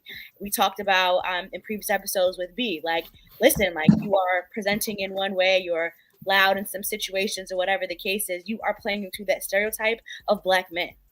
You're playing into that stereotype. And I think when you have other people watching, they're looking like, is that really how Black men act? Is that really how Black women act? We feed into these stereotypes, whether we consciously mean to do so or not, especially as other people who are seeing. I like that he said about the thing about social media. We're putting certain things out. And that's what people are seeing of us. And we fortunately live in the area of the DMV area where we see other people, but there are so many places in America where they only see Black people on media. And that's all they have to go about. There's so many places in America. So we contribute to those stereotypes, whether we believe it or not. I have a question to go back to your point about proving their Blackness. And you mentioned the guy waving a gun. Don't you think the problem is that when white people say, hey, when they act a certain way and they say that that's Blackness, but we turn around and wave the gun and, like you mentioned, that's proving Blackness. So don't you think that the problem is Blackness means it encompasses majority bad things? No? So I think it's a twofold situation. I do agree with you on that, right? You have white people going ahead and watching this, right? And they're like, oh, here goes another basketball player, athlete, gets a little bit of money and he's over here, he's acting this way, right? There's that perspective of it. And there's also the perspective of it of, you did not grow up like this. Why are you all of a sudden now, and again, I don't know necessarily all the details of the story, why are you all of a sudden now choosing to act like this? That's like, and they make the joke all the time in the DMV area, the kids in PG County. You live in 2-parent households, your parents are educated, they've got jobs. Why are you over here acting like you don't have no home training? Why? Do you want to know why? I can answer that. The culture. Someone mentioned earlier about culture. Yep. You did. Black culture majorly encompasses everything bad. That is culture. Our culture, when you talk about food, we talk about slave eating. I mean, that's what that is bad eating. The culture of, like, the way we dress, the way the guys dress. And you could be a two-parent in a two-parent household, give them the world, put them in extracurriculars, tutoring, and all of that. But once they step foot outside of you, baby, that culture is stronger than everything you've poured inside of them. Yeah, the peer group culture. I agree. I agree. And it's the walking that thin line between picking a side. Like, I feel like society right now is so strung out on somebody being a sellout that they don't even take into consideration like who someone else is. Like, it's okay to speak proper. Like, you're not speaking white. You know what I'm saying? It's just, they just make it seem like, oh, you speak white, so you're not one of us. You don't do this, so you're not one of us. And it's just now the new generation, they're so strung out on trying to be able to choose the right side. Like, oh, let me try to act more Black, or let me act more like how they expect me to act, so that I can fit within my culture, when necessarily the culture doesn't have to be specifically that. So I feel like that's a big issue as well. When I was real quick, go ahead. Mm-hmm. I'm reading the question, and it's saying, our generation keeping the stereotypes about Black people alive.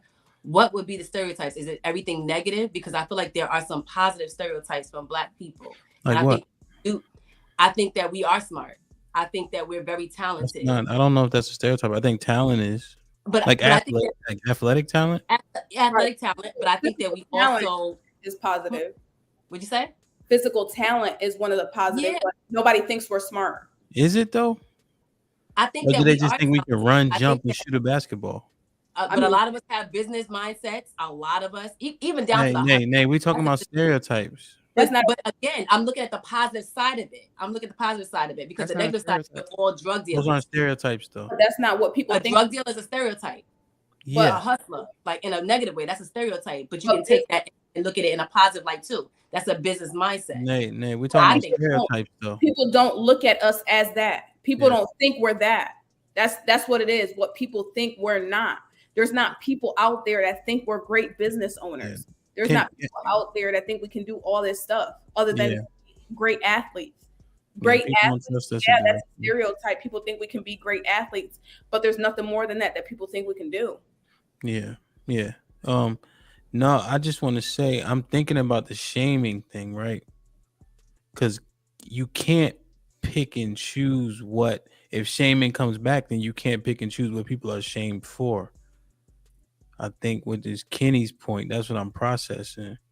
Because if people are hiding because they're going to be shamed, you can't help them. It's very true. So I'm just thinking about it. So that might be, because I'm a proponent of shaming, but if people are not willing to see if they can be helped or get help or reach out, then shaming may not be so good in the grand scheme. Do you think that shaming can be like the catalyst for change? Initially, unless people don't, like if they just hiding stuff because they're afraid to be shamed, then that might be counterintuitive. But initially, just in talk big picture stuff, I think it should be there. So they would need to live and walk in their truth first in order to be shamed. Yeah, in a way, maybe. I gotta process it some more. But what Kenny said that was it. I'm just gotta think through it. That's interesting. But yeah, Nate, those aren't stereotypes. Dope dealing, yeah, you can count money and yeah, but that's not, nobody's thinking of it like that. But I feel like everybody thinks that about Black people. That's the one thing that we do. We're athletes, we all sling dope, we all baby mamas. Yeah, that's not good. Those are the stereotypes. Yeah, those are stereotypes, but there are some good baby mamas out there. There's some dope dealers that have a good I don't know what you're talking about right now. But I'm a baby mama, but I'm a good baby mama. I hate the term, but you know what? I'm a good baby mama, for lack of a better word. I think you're speaking the silver lining from personal perspective versus the actual stereotype. Completely. Yeah. Like the good, it's like there's so much bad in our community. The good gets swallowed up. It's just like if you have a cup of iced tea and you pour bleach in it, the bleach is going to overpower the tea. So no one's going to, oh, this is good sweet tea, but it has a little bit of bleach. No, it's bleach water. It's bleach. So the bad overpowers the good, unfortunately. Yeah, 100%. The the deadbeat situation that overpowers the fathers that are actually there. Yeah. The baby mamas popping up left and right, that actually overpowers the ones that are like, you know what, I'm gonna plan to have a child and I'm gonna wait until I'm financially, after my career is going in my 30s, and that overpowers it, unfortunately. Yeah, you're right. Even Kenny, they be like, all y'all could do is run fast, all y'all could do is play sports. Like, even that is like that's what we do. Yeah. Like if you look at the people from my high school, it was this guy that I went to school with. He was the bomb in every sport. The bomb, you know what I'm saying? Went off to college, Michigan State, and the bomb. He ended up getting drafted to the Falcons. The bomb. But he came, like Alex said, he came back to my town of 12,000 people because he had to show off in front of the people. He had to prove himself that he was still down for the culture, and went to the club, got shot in the neck, and he ended up missing consecutive practices. And before that, they had a parade for him in town. The mayor gave him all this champagne and all this. They had flyers everywhere, posters. And then they kicked him off the Falcons. I mean, can you imagine? His mama lived in the projects. Can you imagine, the whole town is having parades for you. They champion for you, but you screwed it up because you had to come with the culture. Even on that, even with the rappers, right? Most of them die in their hood. Mm-hmm. Young Dolph, and I mean, God bless the dead, but all of them, they die in their hood. Over 200 rappers died in 2021. 200. I thought it was a range. It was just 21. 200. It was 2021. Over 200 rappers died. Yeah, and there's a lot of small time rappers, but yeah. Yeah. Small time. That's what it But consists not a of. lot. Like a lot of cats is dead. Like, I mean, a lot. Songs that a lot of them are gone. Man, it's interesting, man. But don't you guys think that when Q mentioned, I'm all for being an individual and, doing your thing, but it comes to a point where you have to see the similarities more than the differences, because the differences is what's going to separate you. Seeing the similarities is what's going to make you cohabitable. So if everyone wants to say, "Oh, I'm an Israelite, I'm red pill," like everyone has a title. Everyone is something in, we're not just one group of people, because everybody got to be this big time person. You're a Crip, you this, you AKA, everyone is something other than a group. Yeah, we need some uniformity for sure. Yeah. No, 100%. I'm not a proponent of that. Their truth. I just think it has divided us, separated us. You can't standardize, and so how do you hold people to any type of accountability if what they think is what matters most? Yeah, but you're basically saying that, for example, when Chief was talking about, having multiple, did you say multiple kids out of wedlock? Well, you can use me. One. Or you. Or me. When you live and walk in your truth, you're not coming across making it seem like you haven't done that much.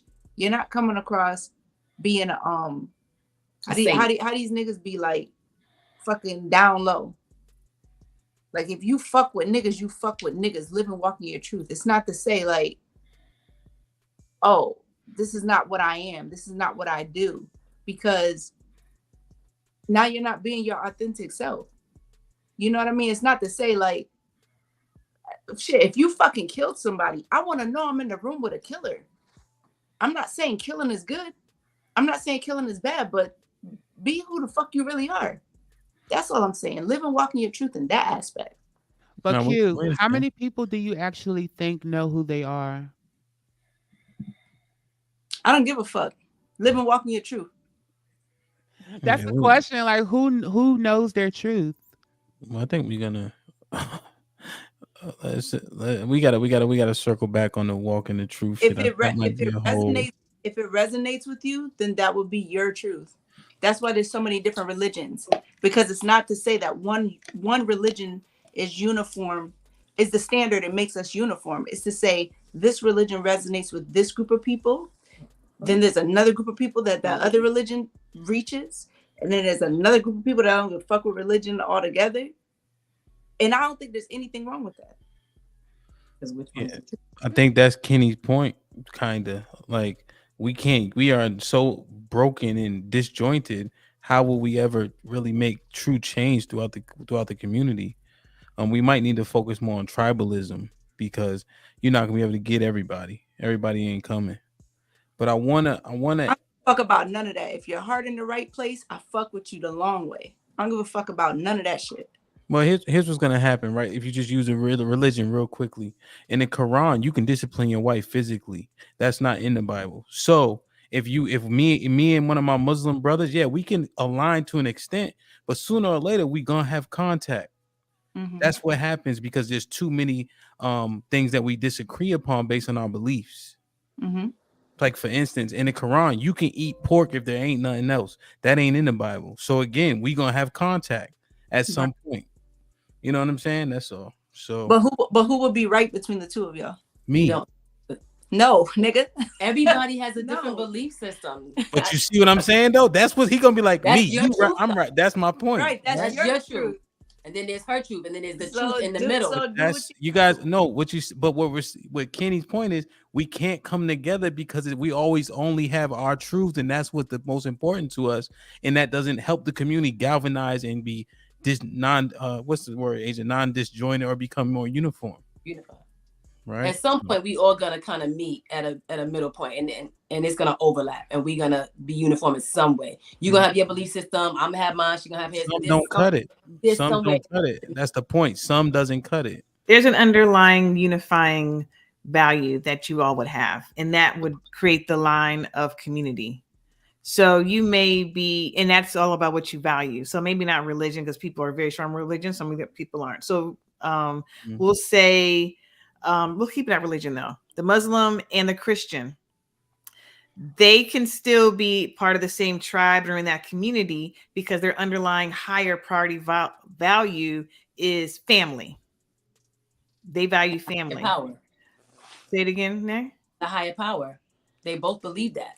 No. Right, but the higher power, and but I'll say family, like, you know, because the higher power piece, Jesus, Muhammad, and those just don't get along too well. But we'll say family because they both value family. The Muslims and the Christians both value family, so they won't. And that could be their higher priority of their for their values or their higher theme. So it doesn't that's work. why I like the tribalism, but It doesn't work though, Asia. That's not true. The Muslims and Christians marry and have kids and last forever. I'm talking about people who really devout. You're talking about. That's what I'm saying. But they can have, that can be their religion, but they align with the family values, and that's how they align and create the community and the culture. So it's not has to be as stark. So yes, people are individualized, and this is my truth, this is my truth, but our unified truth is that we value family, and family is everything to us important, and it is important, is what I'm saying. Oh, it's odd. In the Quran, Surah 5:51, it says, "Don't be friends, don't befriend Christians." That's what I'm saying. It just kills me because they might not be devout, but they might not be devout, like you said. I know, but you see, it's just so conflicting. That's why I stand on. I'm basically standing on the point Kenny made. Like, all this is mine, but we can be cool. Not really. It doesn't actually work that well. Oh, you believe? Oh, I didn't realize that Kenny, you said that. You believe that?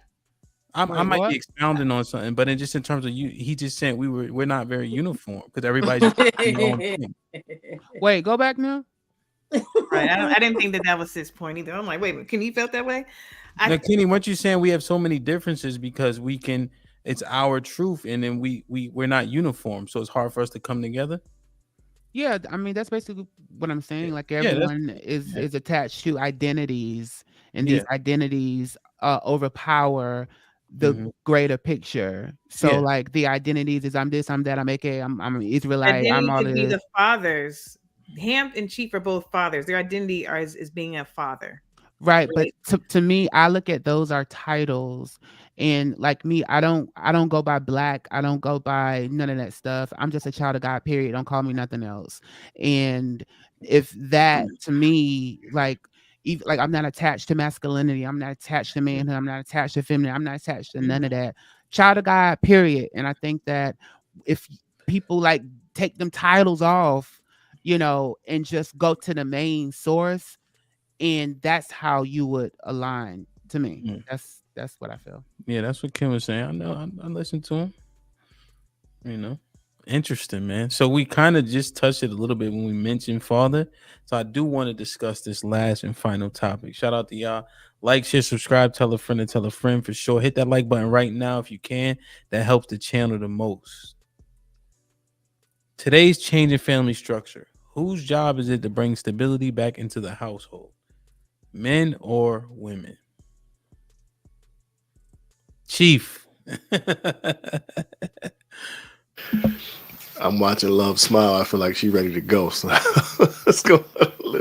So just me being in the sense of old school traditional man, I believe it is the man's responsibility to create the stability. I do believe it goes hand in hand with the support of his woman, but I believe it's his job to set the foundation and with the assistance and perhaps even guidance of his lady, but he will ultimately bring stability back into the household.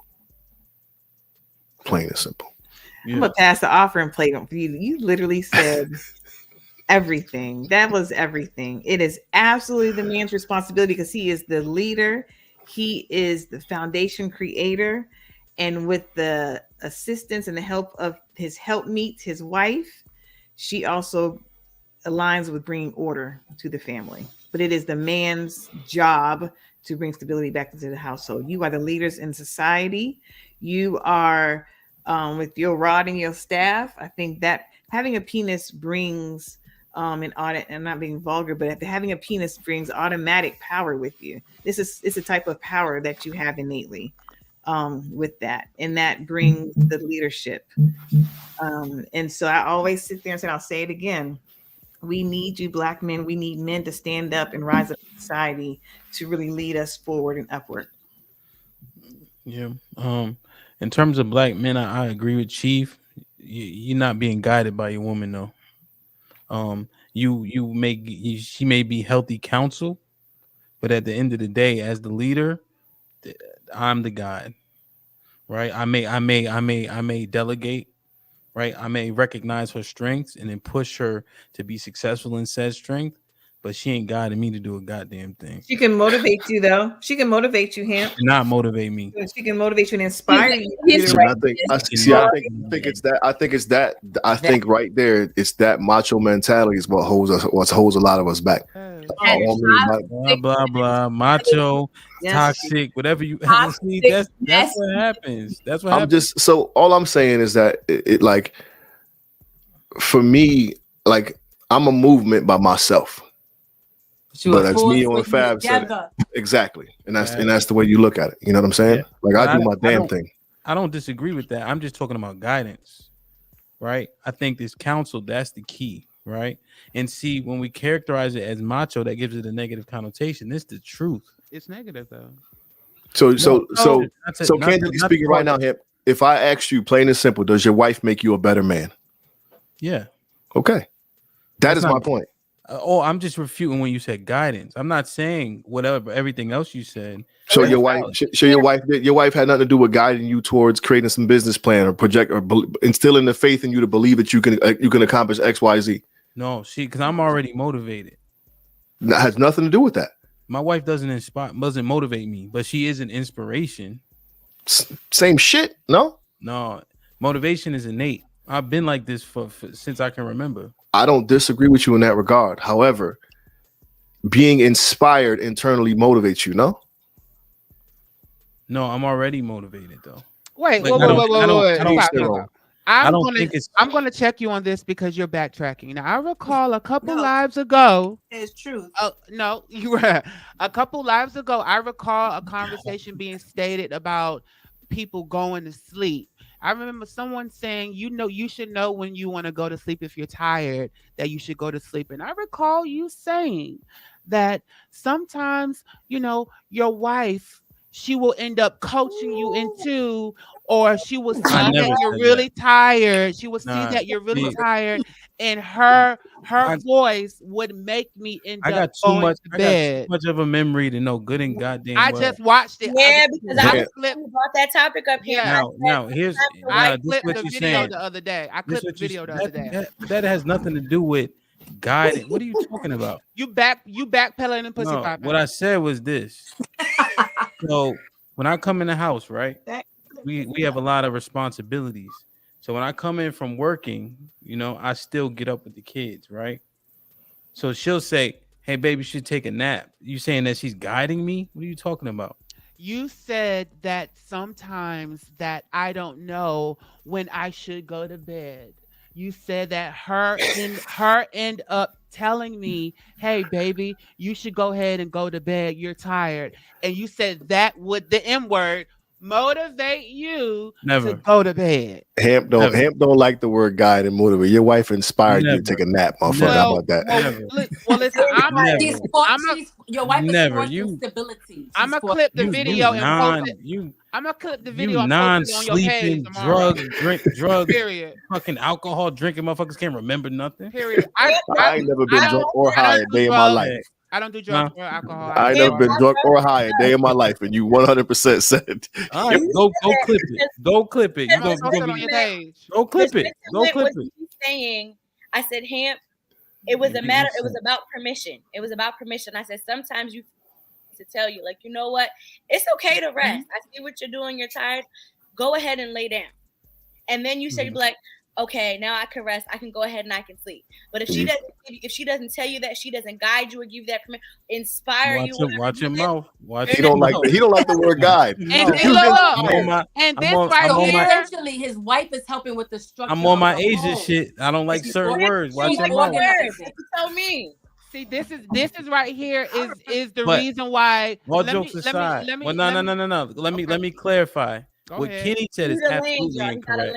I didn't say nothing about no motivation and all. You definitely did, right? but if she's okay and she's like, hey babe, I'm good. Go ahead and get some rest. Then I feel better about doing so. That's what I said. Come on, man. She created the structure. She organized. See, that's why the women are chief organizational officers in relationships. You know what's so crazy? She organized. Chief said some wild shit, and y'all niggas can't get over it. Okay, so now you don't like being on the hot seat. That's what it is. Exactly. You can't accept it. And that's now, I'm not wrong about what.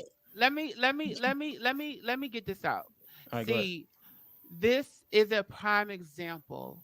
It's a prime example of why a woman's guidance and help is needed, because this, and I'm gonna give you the example. It's because you've proven yourself multiple times to not be capable of saying, you know what, I was wrong, or you know what, I did that a bit messy. I could have done that better. You are. Who you talking to? You. Nigga. You. Let me land it first. Can I finish it? No, because you can't say something. You saying that I can't. Hold on. No, you have to understand what I'm saying before you bump in. Like, let me finish. All right, go ahead. Make it quick. My point. No, whenever I talk, you always say, "Make it quick, nigga." Listen, I'm gonna say it. I'm up here for a reason.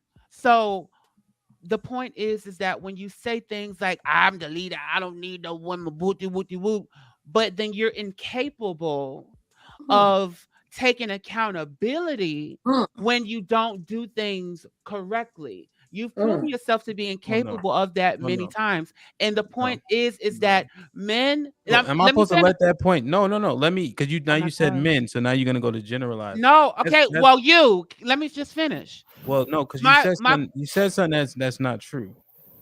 Okay, so but we have video footage. No, I take accountability. Footage. No, in real life, I take accountability. This is real life. For every single thing that I do. You can ask people that are around me. I take accountability for everything that I do. We talking about what we talking about, but you talking about real accountability for making real life decisions? Of course. And I paid dude accountability for the fact that we was all right here for you. Was right. No, you're dead wrong. If you go clip and slide more than Trick Daddy, nigga. If you go clip it, you'll see. Slip and slide, nigga. If you go clip it, if you go clip it, you'll see. So we could be done with it, right? And now I'm gonna have to go back and look at more things and clip. I didn't say nothing about no motivation. That's not what I said, because I don't believe that, and I didn't believe it a month ago. The point is that how much when men say things like, or when you say things like, I'm a motivator myself. Basically you have all the answers to navigate your household. You conflating. You putting all this shit together. All I said was I'm already motivated. Oh, but you also said that I don't need guidance. You said that. What did I say? I said she's my greatest counsel, right? But I'm making these decisions. I'm the one driving the boat. You ain't say nothing about no counsel. I did. You said that. So now I didn't just say that. You said that you don't need guidance.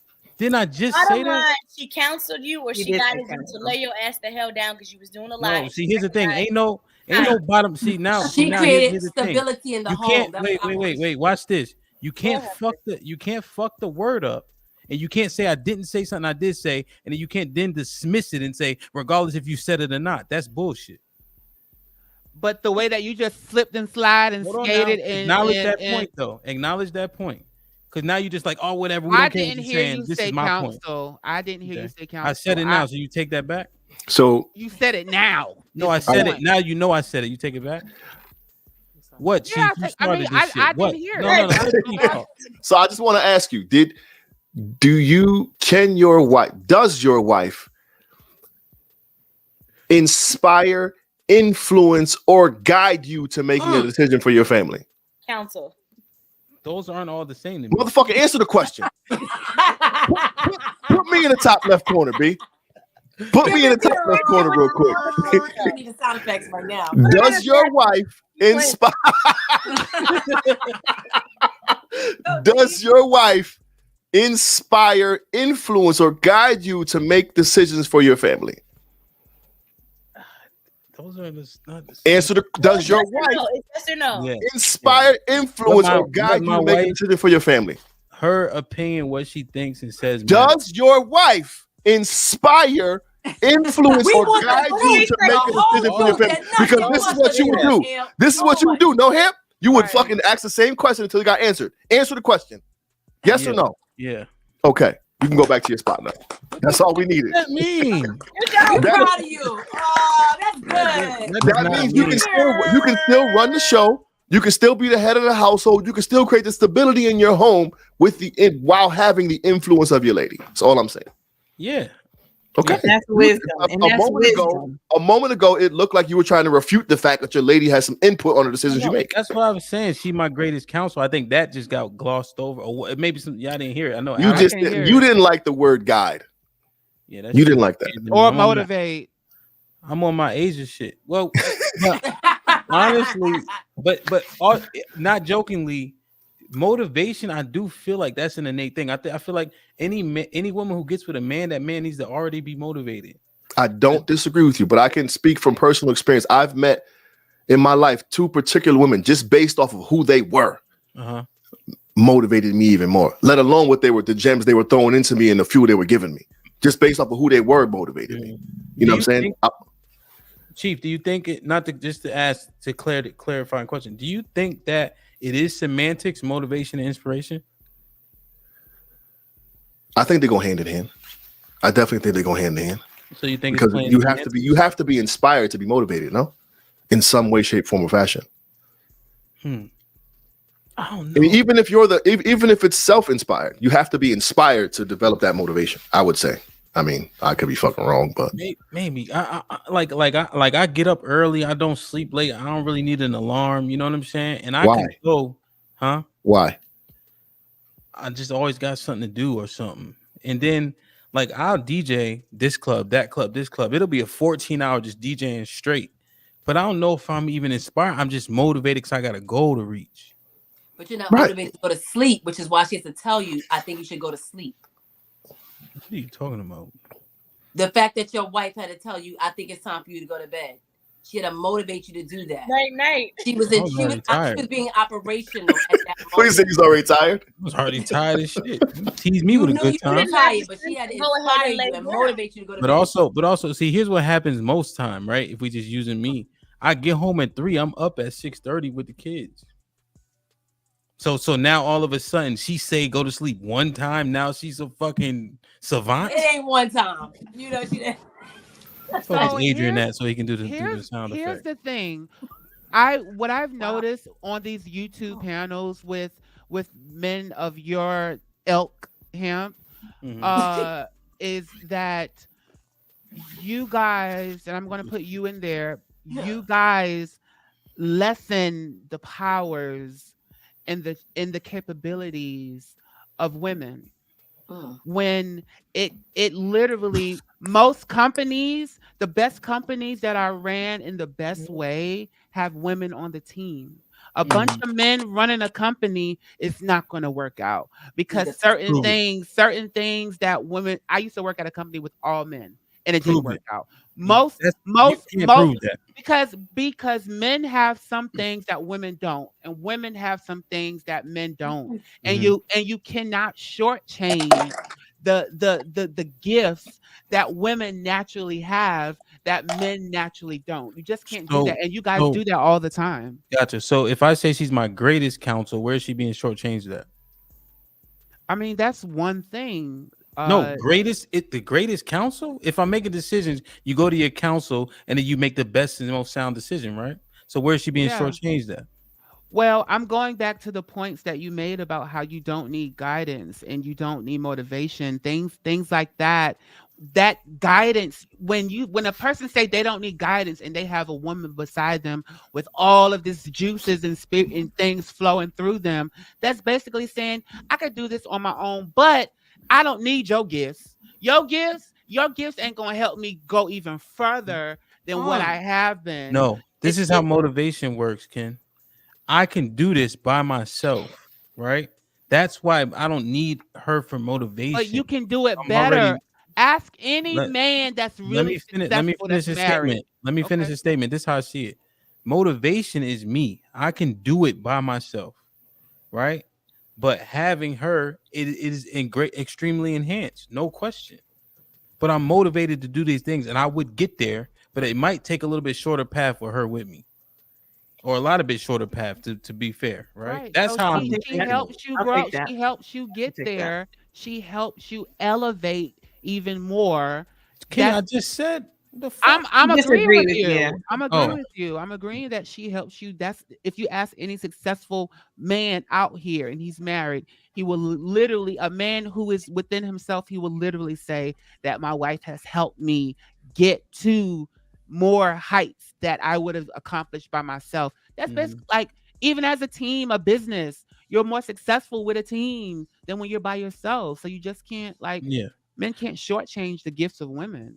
Behind every successful man is a strong woman. Literally. That's a quote that you've always seen. That's the truth. Oh, I think that's from Simp Generation X. who failed us. This dude is wild. You are a wild boy. Let me tell you that's nothing. Generation X. They help you out. Generation What is a simp? What is a simp? Because I hear you niggas talk about simp.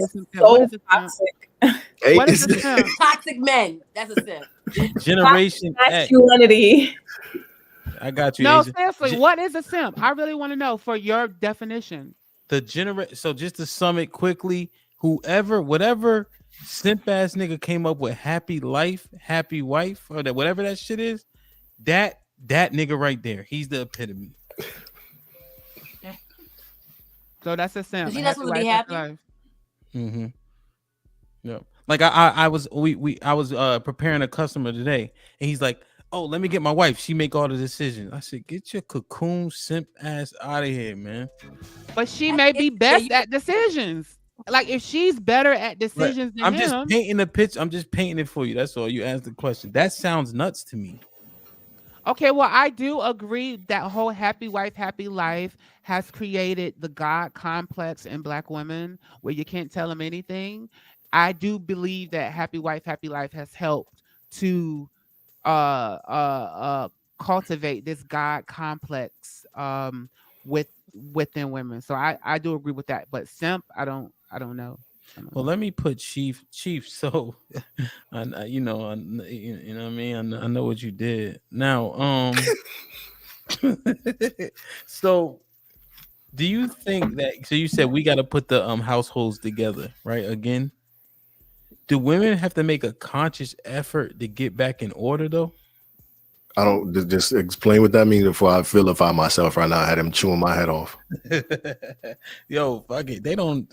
No side eye me, man, because Mary was ready to come for me. Yeah, I can't even tell. And you know what's getting on my nerves? Q is acting like such a girl tonight, bro. I'm getting sick of this shit, man. Don't hate a girl. Yo, this nigga is so. I'm sitting here agreeing with half of the shit that y'all said. Get the Fuck out of here. All right. Q is basking in her femininity.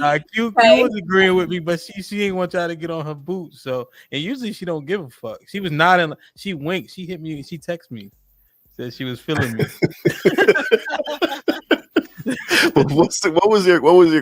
Break down your question for me. My fault. He don't even remember. Like so. Yeah, finish drinking that big ass cup of water. Water, right? There's a super chat here. Oh, I got you. So like in terms of like our community overall has been out of order in terms of what the plan is from the Most High. So it goes God, Jesus, men, women, children. We are not in that order. We live in a matriarchy in the Black community, right? Women often lead at this juncture, right? For various reasons, systemic reasons. Men have been out of the picture, haven't stepped up, so on and so forth, right? But if women agree that men are to lead, do women have to make a conscious effort to get back in line? So to your point, I'm gonna say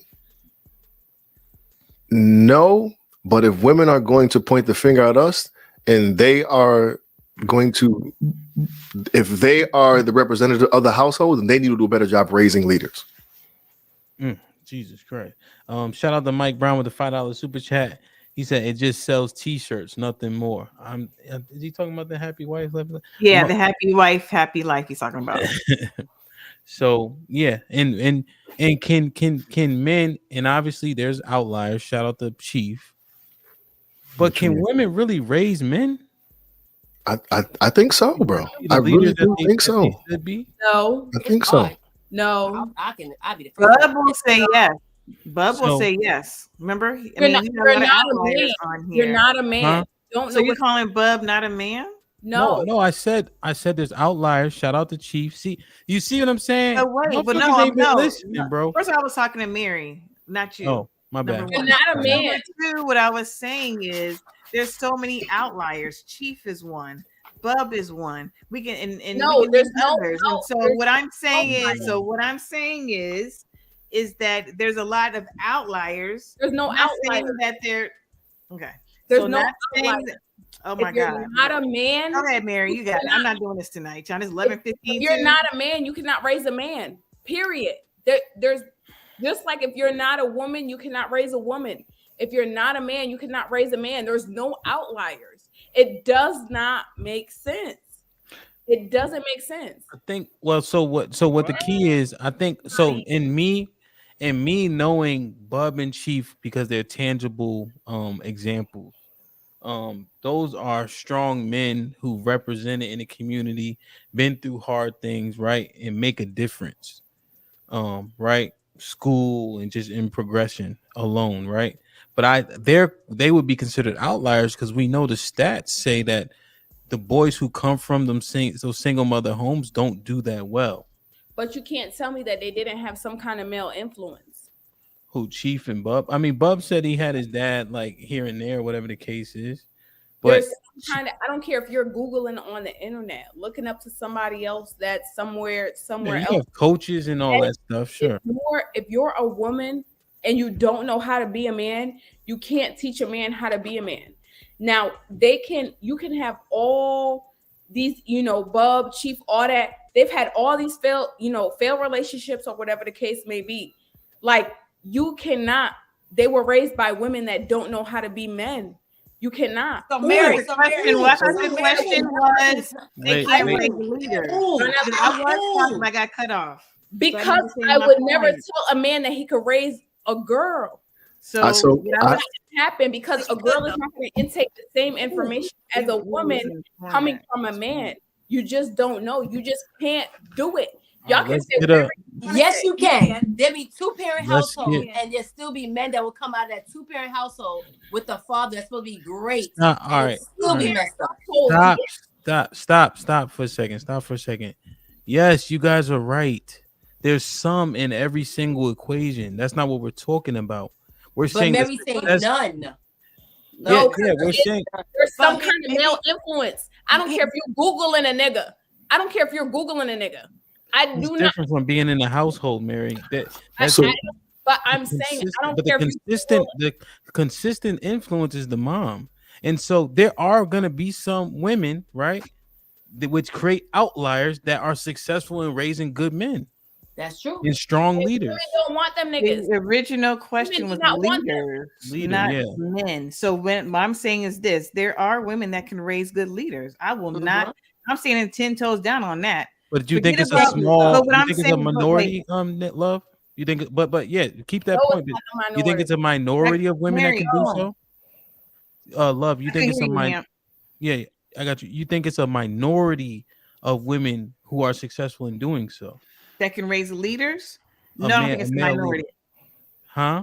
No, I don't think it's a minority that can. I don't think it's a minority that a single woman can raise a leader, because that was the original statement. Let's not talk about a man as a leader, not like a woman leader. We said leaders. No, I'm talking about men. We're talking about. That's fine. Okay, fine. I believe a woman can raise a male leader because leadership is a.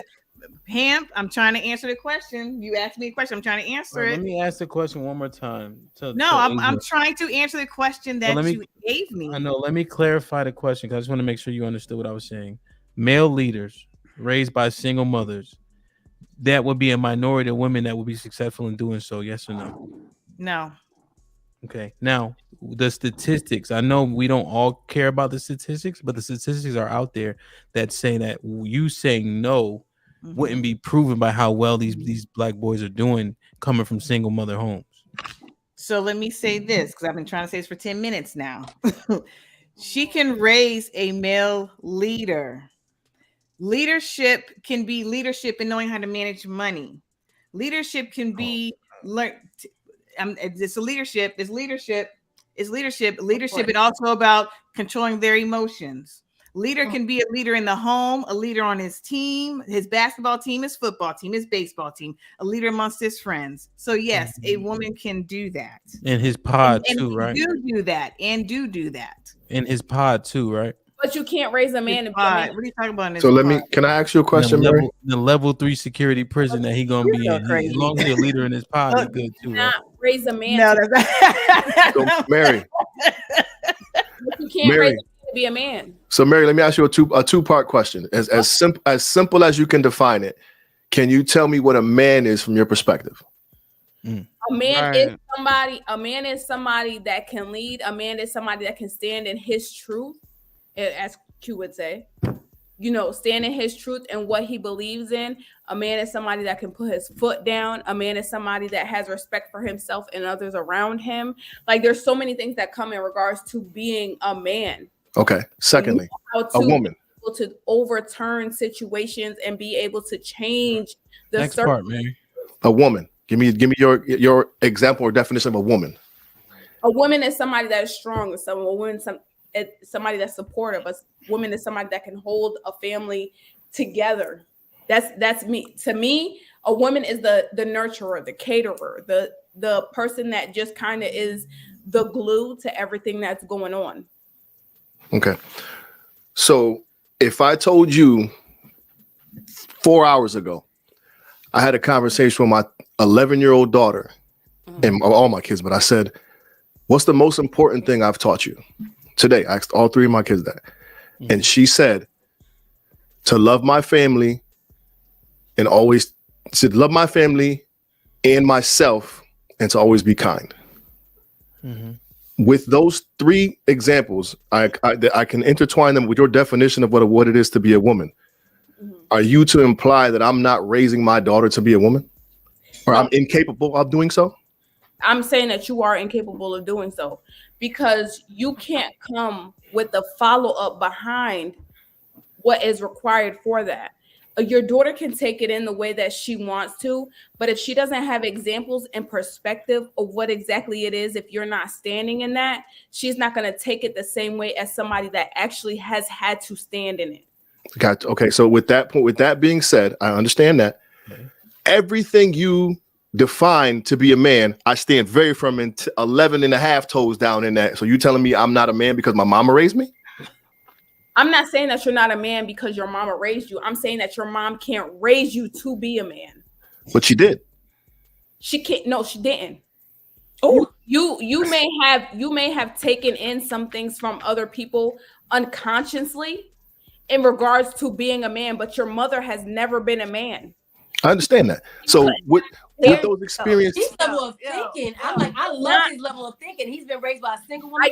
I get his it. level of thinking is Oh, on point listen, for me. she could have not prepared you for a lot of the things that you have come across. You can't tell me that your mom knew a lot of things that you would come across as a black man.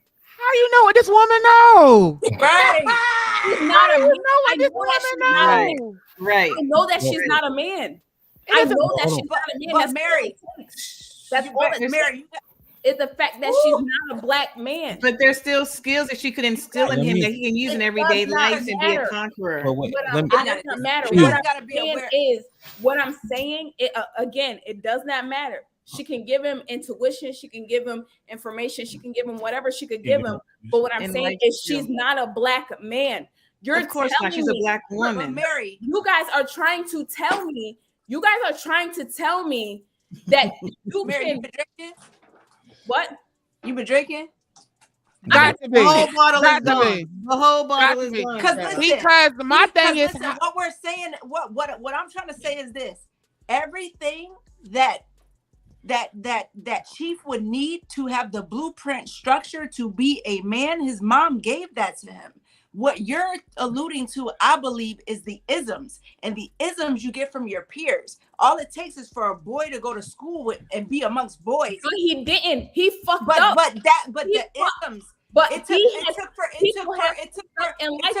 from his mom. Listen, but see, Hamp had his daddy, right? It took for Chief to be around a nigga like Hamp who had his daddy to get them isms. But that structure that you're talking about, his mama gave him that. Woo, come on. on. A woman can raise a man.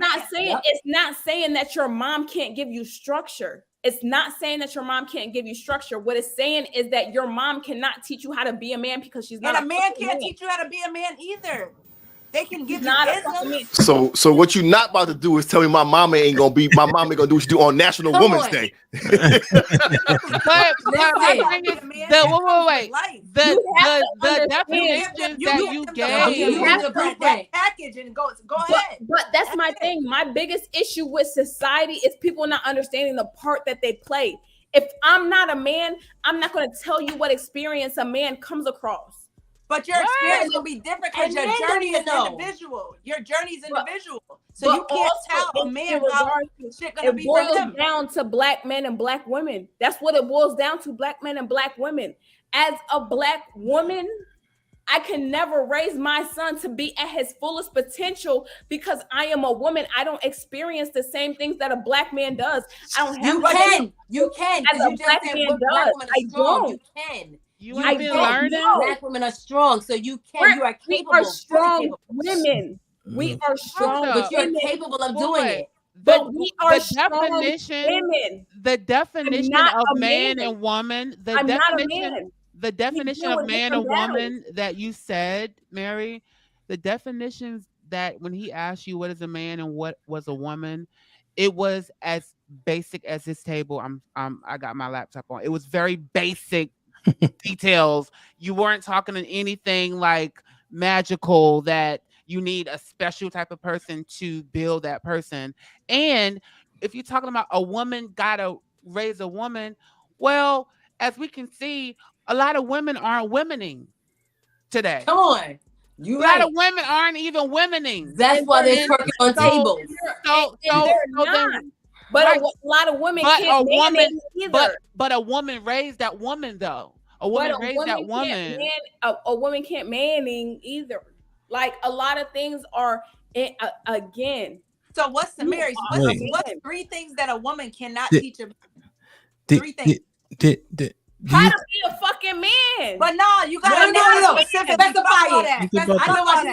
I don't know what trials. I don't know what trials you deal with as a man because I'm not a man.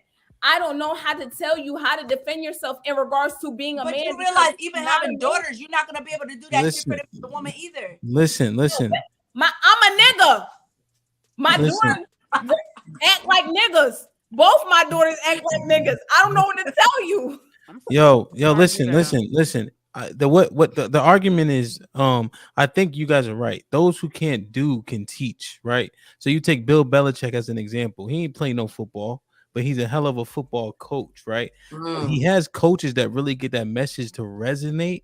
And sometimes a mom, those messages don't come through the same way because men respect physical prowess. So when that son gets 11, 12, 13, sometimes they lose them at that juncture because the mom doesn't have the same impact with words. But she can empathize as much as possible. She can't sympathize because she can't sympathize because she doesn't actually experience it for herself, right? But she can certainly empathize, right? Because she can feel it, see it, she can convey it. But sympathy is different. You can only achieve sympathy by actual experience.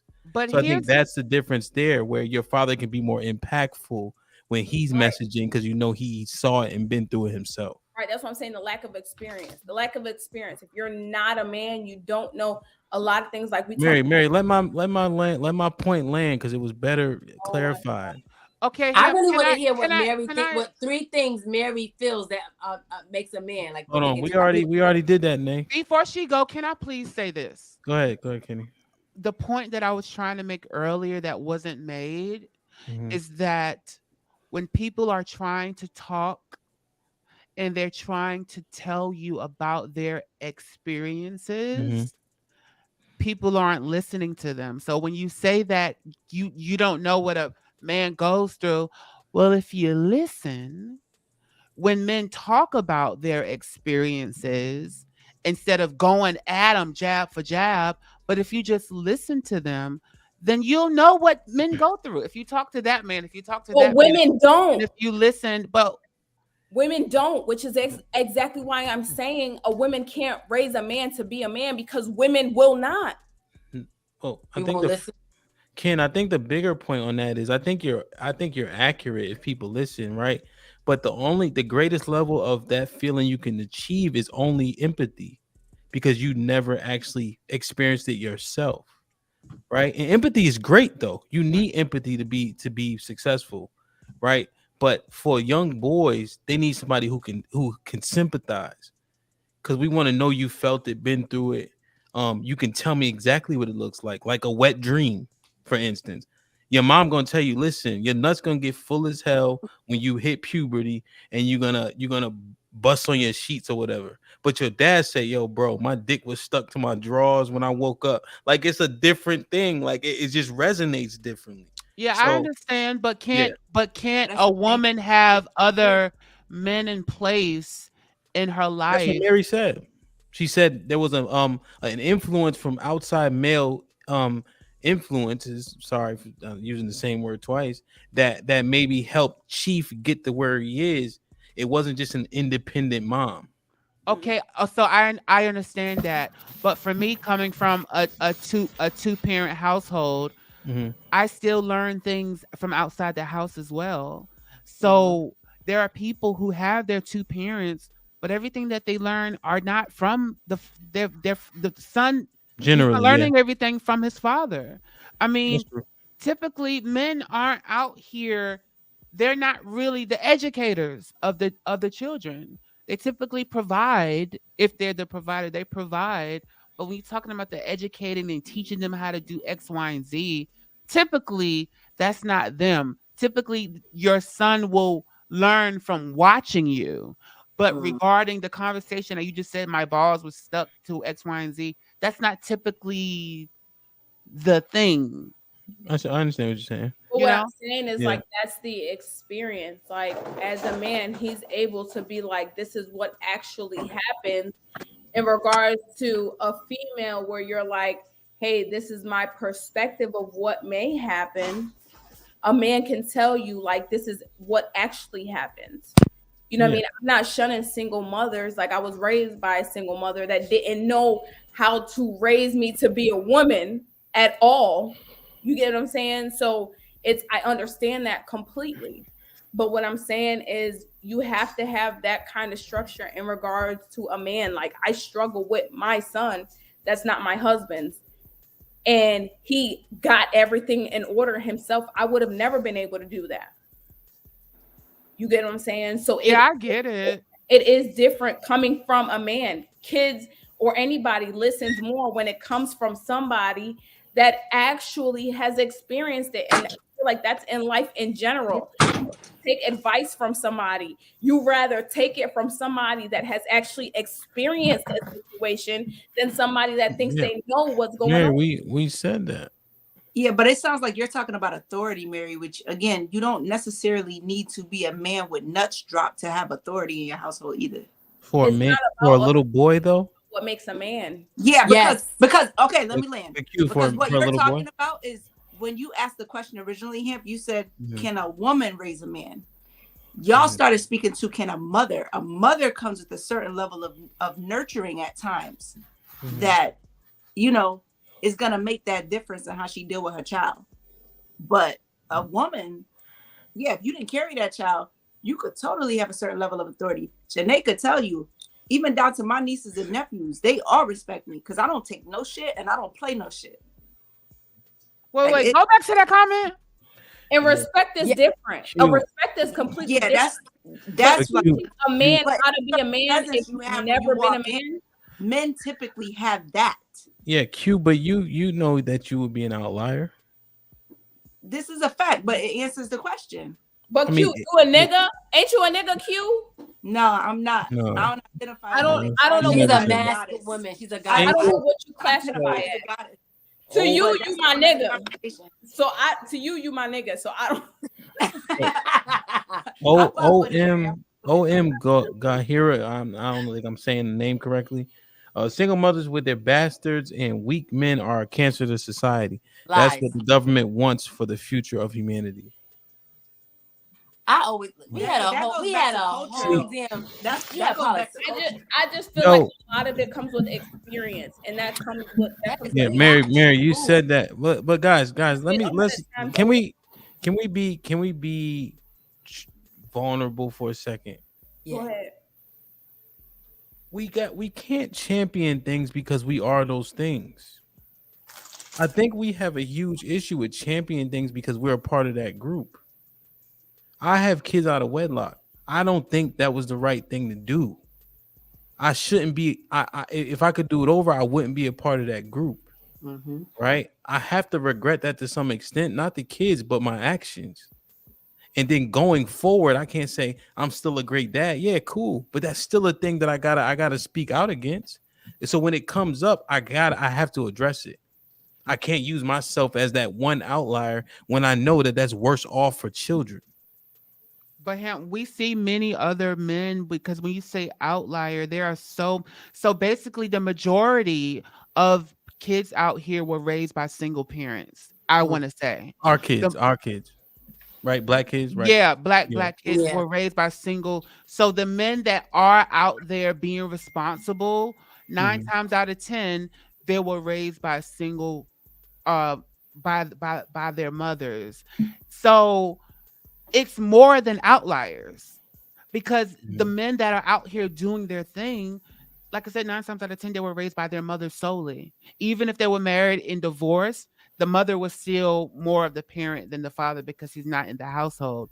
So we can't say outliers because there are so many out there who are doing better now. Yeah, it's not just us. There are so many out there that are like us. Yeah, you'll actually see, and you're right, because you'll see our generation, to your point, right, as we think through it, right? Because I'm speaking absolutely because that's how I like to speak, but I'm still open to learning more, right? But I'm not gonna tiptoe. I ain't dancing over shit. But if I'm wrong, I'm gonna be wrong, you know. But what you said makes sense, because if you think about it, you see the second generation football players, their dads are like maybe a little bit older than me. They're probably like 42, 40, 45 maybe, right? But you see a lot of these boys, and I'm just using that because I just know they're second generation. So their dads played in the NFL. Now they're in the NFL or whatever the case is.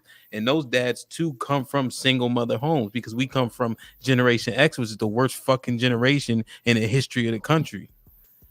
So, right. So we come from Generation X, who failed us, right? Gave us crack and all that other shit. But we've risen up to be great fathers again. To your point, is what I'm saying. Right. You know, because a lot of times those boys say, I want to be better than what my dad was. I want to be better. And I want to be like, my mom taught me how to do right, and I want to do right by my mom. I want to be the man that my dad should have been. That's usually what and that's what I was going to say in regards to Mary's points about the outside sources that assist parents in molding these boys into men. Like a lot of those influences that were in my life were all negative, and something in me was like, I don't want to do that. I don't want to be like that, which is why I don't drink and smoke. You know what I'm saying? Like that's the shit. Like I that's how I learned. I was like, that's not what I want for me. You dig what I'm saying? And I just, based on what her definition was of a man, I feel like I check every one of those boxes, and all of those things were instilled by my mama. Another outline thing, I'm looking at my man's comment right here. I can't help but take offense to it. Bastard, obviously, given the term and how it was out of wedlock and whatnot. Okay, I'll eat that. But to say single mothers with their bastards in week, I'm sorry. I thought it was my bad. No, I read that wrong. I thought he was calling. I thought he was calling the bastards week, man. So that's okay. So, but I have a question. I have a question. When you say weak men, so we're talking about the men who are damaging community, right? Go ahead. Can you say it one more time? My bad. I was talking. When we talk about weak men, we're talking about the men who are damaging the community. No, the deadbeat fathers, the criminals. Are we talking about those? I would assume so. All right, boom. So you know how we say bad cops? You know how we say where are the good cops that's checking the bad cops, that are telling on the bad cops and getting the bad cops in line, and we put pressure on them to be accountable to change the tide. You know how when there's white racist people, and what do we say? We're the good white people to help shift that tide. So when we talk about the bad black men, what makes you a good one when you're not? Watch it happen. When you're sitting by watching it happen, what makes you better than the ones that are out here doing the dirt? You're an accomplice because you're friends with these people. These are your brothers, your uncles, your cousins. You don't shun them. You don't push them out the family. You don't check them. So what makes you better than him?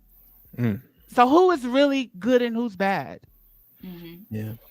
Good point. Yeah, that you hit on something there. But so let me I just want to ask. So Nay. Yes. Do you champion single motherhood? No. I don't like having to be a single mom. I think that I should be able to have the persons, because I have 2 baby daddies, baby fathers, whatever. I think I should be able to have them be a part of my children's lives to the capacity that we're co-parenting. Not like you're there. You don't have to be with me, but I think you should be able to help me out with my children. So I don't champion that at all.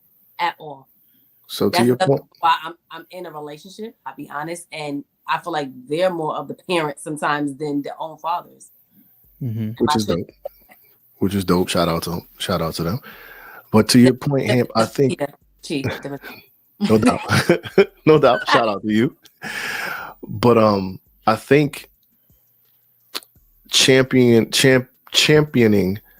certain aspects is rough on my spirit, just because I don't necessarily, it's not championing it. It's more so like respect. I can't even say it's a respectful, but because I am a product of that environment, I have to stand firm and embrace it. Like appreciation of it. Yeah. I mean, I have to appreciate that. And I have to stand firm. And so I'm not, of course, single parenthood is not ideal, not what I want, but I'm a product of that. And I'm damn proud of that. You know what I'm saying? So it's not championing, but I'm not championing it, but I'm like, this is a part of who I am. And I have to embrace that in its entirety. Yeah. I can still apply the shame to it. Like, the kids out of wedlock, all of the above. And accept that. But as you know, we a product of where we're from, and most people stand firm in that, and I do. So I'm gonna say the likelihood, statistically, of you actually being that was low already because you didn't have that example. Of what? Sorry. Just fatherhood. Of not having. Yeah. I'm the product of it as well. Like I'm the product of it, but I also had a step parent. but still I end up being a single mother. And 2 times I have 2 baby daddies, and I'm not ashamed to say that. But it sounds like what you did, Chief, was you stepped outside of it. So now you give your kid the next opportunity to do better than you. Yeah, but so I saw something a while ago, a long time ago, and it said something like parents these days are trying so hard to give their kids things they didn't have instead of teaching them things they weren't taught. And I think that is what my mentality has been. It's been trying to teach my kids all the things that I didn't know, so they have them nuggets and gems at a young age moving forward. Like my 4-year-old will walk down. If we walk today, and he pushed my daughter to the inside of the sidewalk. Little shit like that makes a monumental difference. Yeah, you know what I'm saying? He's 4. But I'm trying to teach him the things that I wasn't taught, that I had to like learn the hard way when an OG pulled me to the side, like, yo, bro, you're doing it wrong. That type of shit. You know what I'm saying? Or and watching TV and picking up that message. You obviously learned that somewhere, and it could have been you learned it from your mom, because a lot of times, like women will say, he just said he learned it from. No, I'm saying I was using that example. I actually learned that tidbit from television. Oh, okay, from television. But sometimes, boys, they learn certain things from their moms. Like the mom is like, okay, I didn't experience these things, but this is what I would have liked. And maybe they'll say, okay, right, I'm going to show you the way, which is what I do with my own kids.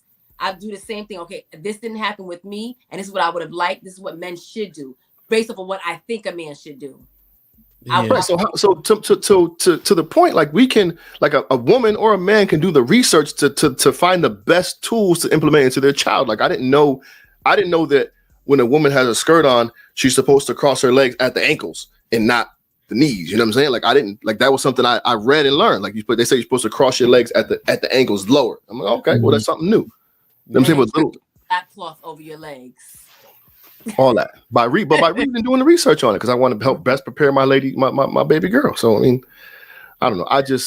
I don't champion it, but I do believe you have to stand firm in it and do the absolute best you can. And I mean, we can agree to disagree, but I absolutely believe a man can raise a woman and a woman can raise a man. So basically, successful children can come out of single family homes. Possible. Yeah, it's possible. Yeah. Very much so. Champion it. Right. Same. I think it's possible. It is not preferred. We should not push it as the way. Absolutely. Agreed. But the possibilities are there, and we see it every single day. I agree. And Kenny made a valid point. I think Kenny also, a lot of the men that were born from that generation, and that's kind of like, not to go back on it, right? Because that was a fun segment, like the motivation and all that. But like, for instance, I don't gamble for very specific reasons, right? Because the influences that gambled around me, that shit, I'm like, I'm not doing that. As a kid, like, I'm like, nope, it don't make sense. You know what I'm saying? Because I was already motivated to try to be, you know what I mean? Like in a particular way. But make no mistake, you can be inspired by a lot of shit. Women, people around you, like even in school, like when Kenny was because Kenny is pretty transparent and vulnerable, you know what I'm saying? But like even in school, like I don't know, like it just because whether it was the shit I agree with or don't agree with don't really affect, and I could be wrong, and correct me if I am, like how I may treat somebody per se. So like I remember Kenny was whooping this nigga ass in the middle of the fucking campus. And I think me and him was talking after or before, but like we used to be just in passing, and we'll have a conversation. You know what I'm saying? And I don't even know if I knew like what he was dealing with per se, because we didn't, you know what I mean? We didn't get that, but I never had an issue with like whatever. And I play football. I'm a Q. I'm decently popular like at school, but Kenny was popular too. Like he started his own dance troupe because the bitches was wilding. You know, so, it's late, so I can say bitches, but you know what I'm saying? So, but I don't know, I just felt like I ain't following that if that's what they doing. Like the golf kids at school, remember that shit? They wear Jenko and shit. I used to talk to them all. Nick, you straight? You remember fat ass Nick? Q, maybe not. But I'm just like, no. In high school. I was on the golf team, my nigga. Like, nah. Well, yeah, all that, but I'd be like, hey, what's up? And they'd be so confounded almost. Like I would even stop to even say hi or have the conversation. So I never seen a point in bullying people, like, you know what I'm saying, that couldn't protect themselves type shit. But that's not a norm, and people didn't start, like guys like you didn't start, which goes back to my point about what's black. It goes back to Will Smith. Guys did not start talking to me publicly until after I started fighting on campus. After I started fighting, I never fought in my life, even throughout middle school, high school. I never fought. Even I was getting bullied, but I was always afraid of men. But when I got to college, I said, I'm not doing this anymore for another 4 years. And that's when niggas started embracing me publicly. You know what I'm Held saying? it down type shit. I want, but it goes back to the fighting. It goes back to what's black. I feel like, but I feel like we had a conversation before you whooped son ass though. We didn't. Maybe. Yeah. Maybe I would inquire like, yo, what made you whoop that nigga ass? Because he was in the dorm like, yo, I'm gonna pop this nigga. I said, Kenny, nigga. I ain't do nothing. I was minding my business. I'm like, you got beat up, bro. That's it. He jumping on the bed too. I'm like, get your little ass down from off the bed. Nigga had blood on his shirt and everything. He was still popping, calling me every faggot in the book. And I'm like, nigga, I didn't even do anything. I was minding my business, just walking, and you was like coming for me. But that's how it was then. Niggas, you would walk past dorms, everybody start laughing. Like I said, people was the dude threw an apple core. Like when you finish eating your apple, threw the apple core at the boy head, you know.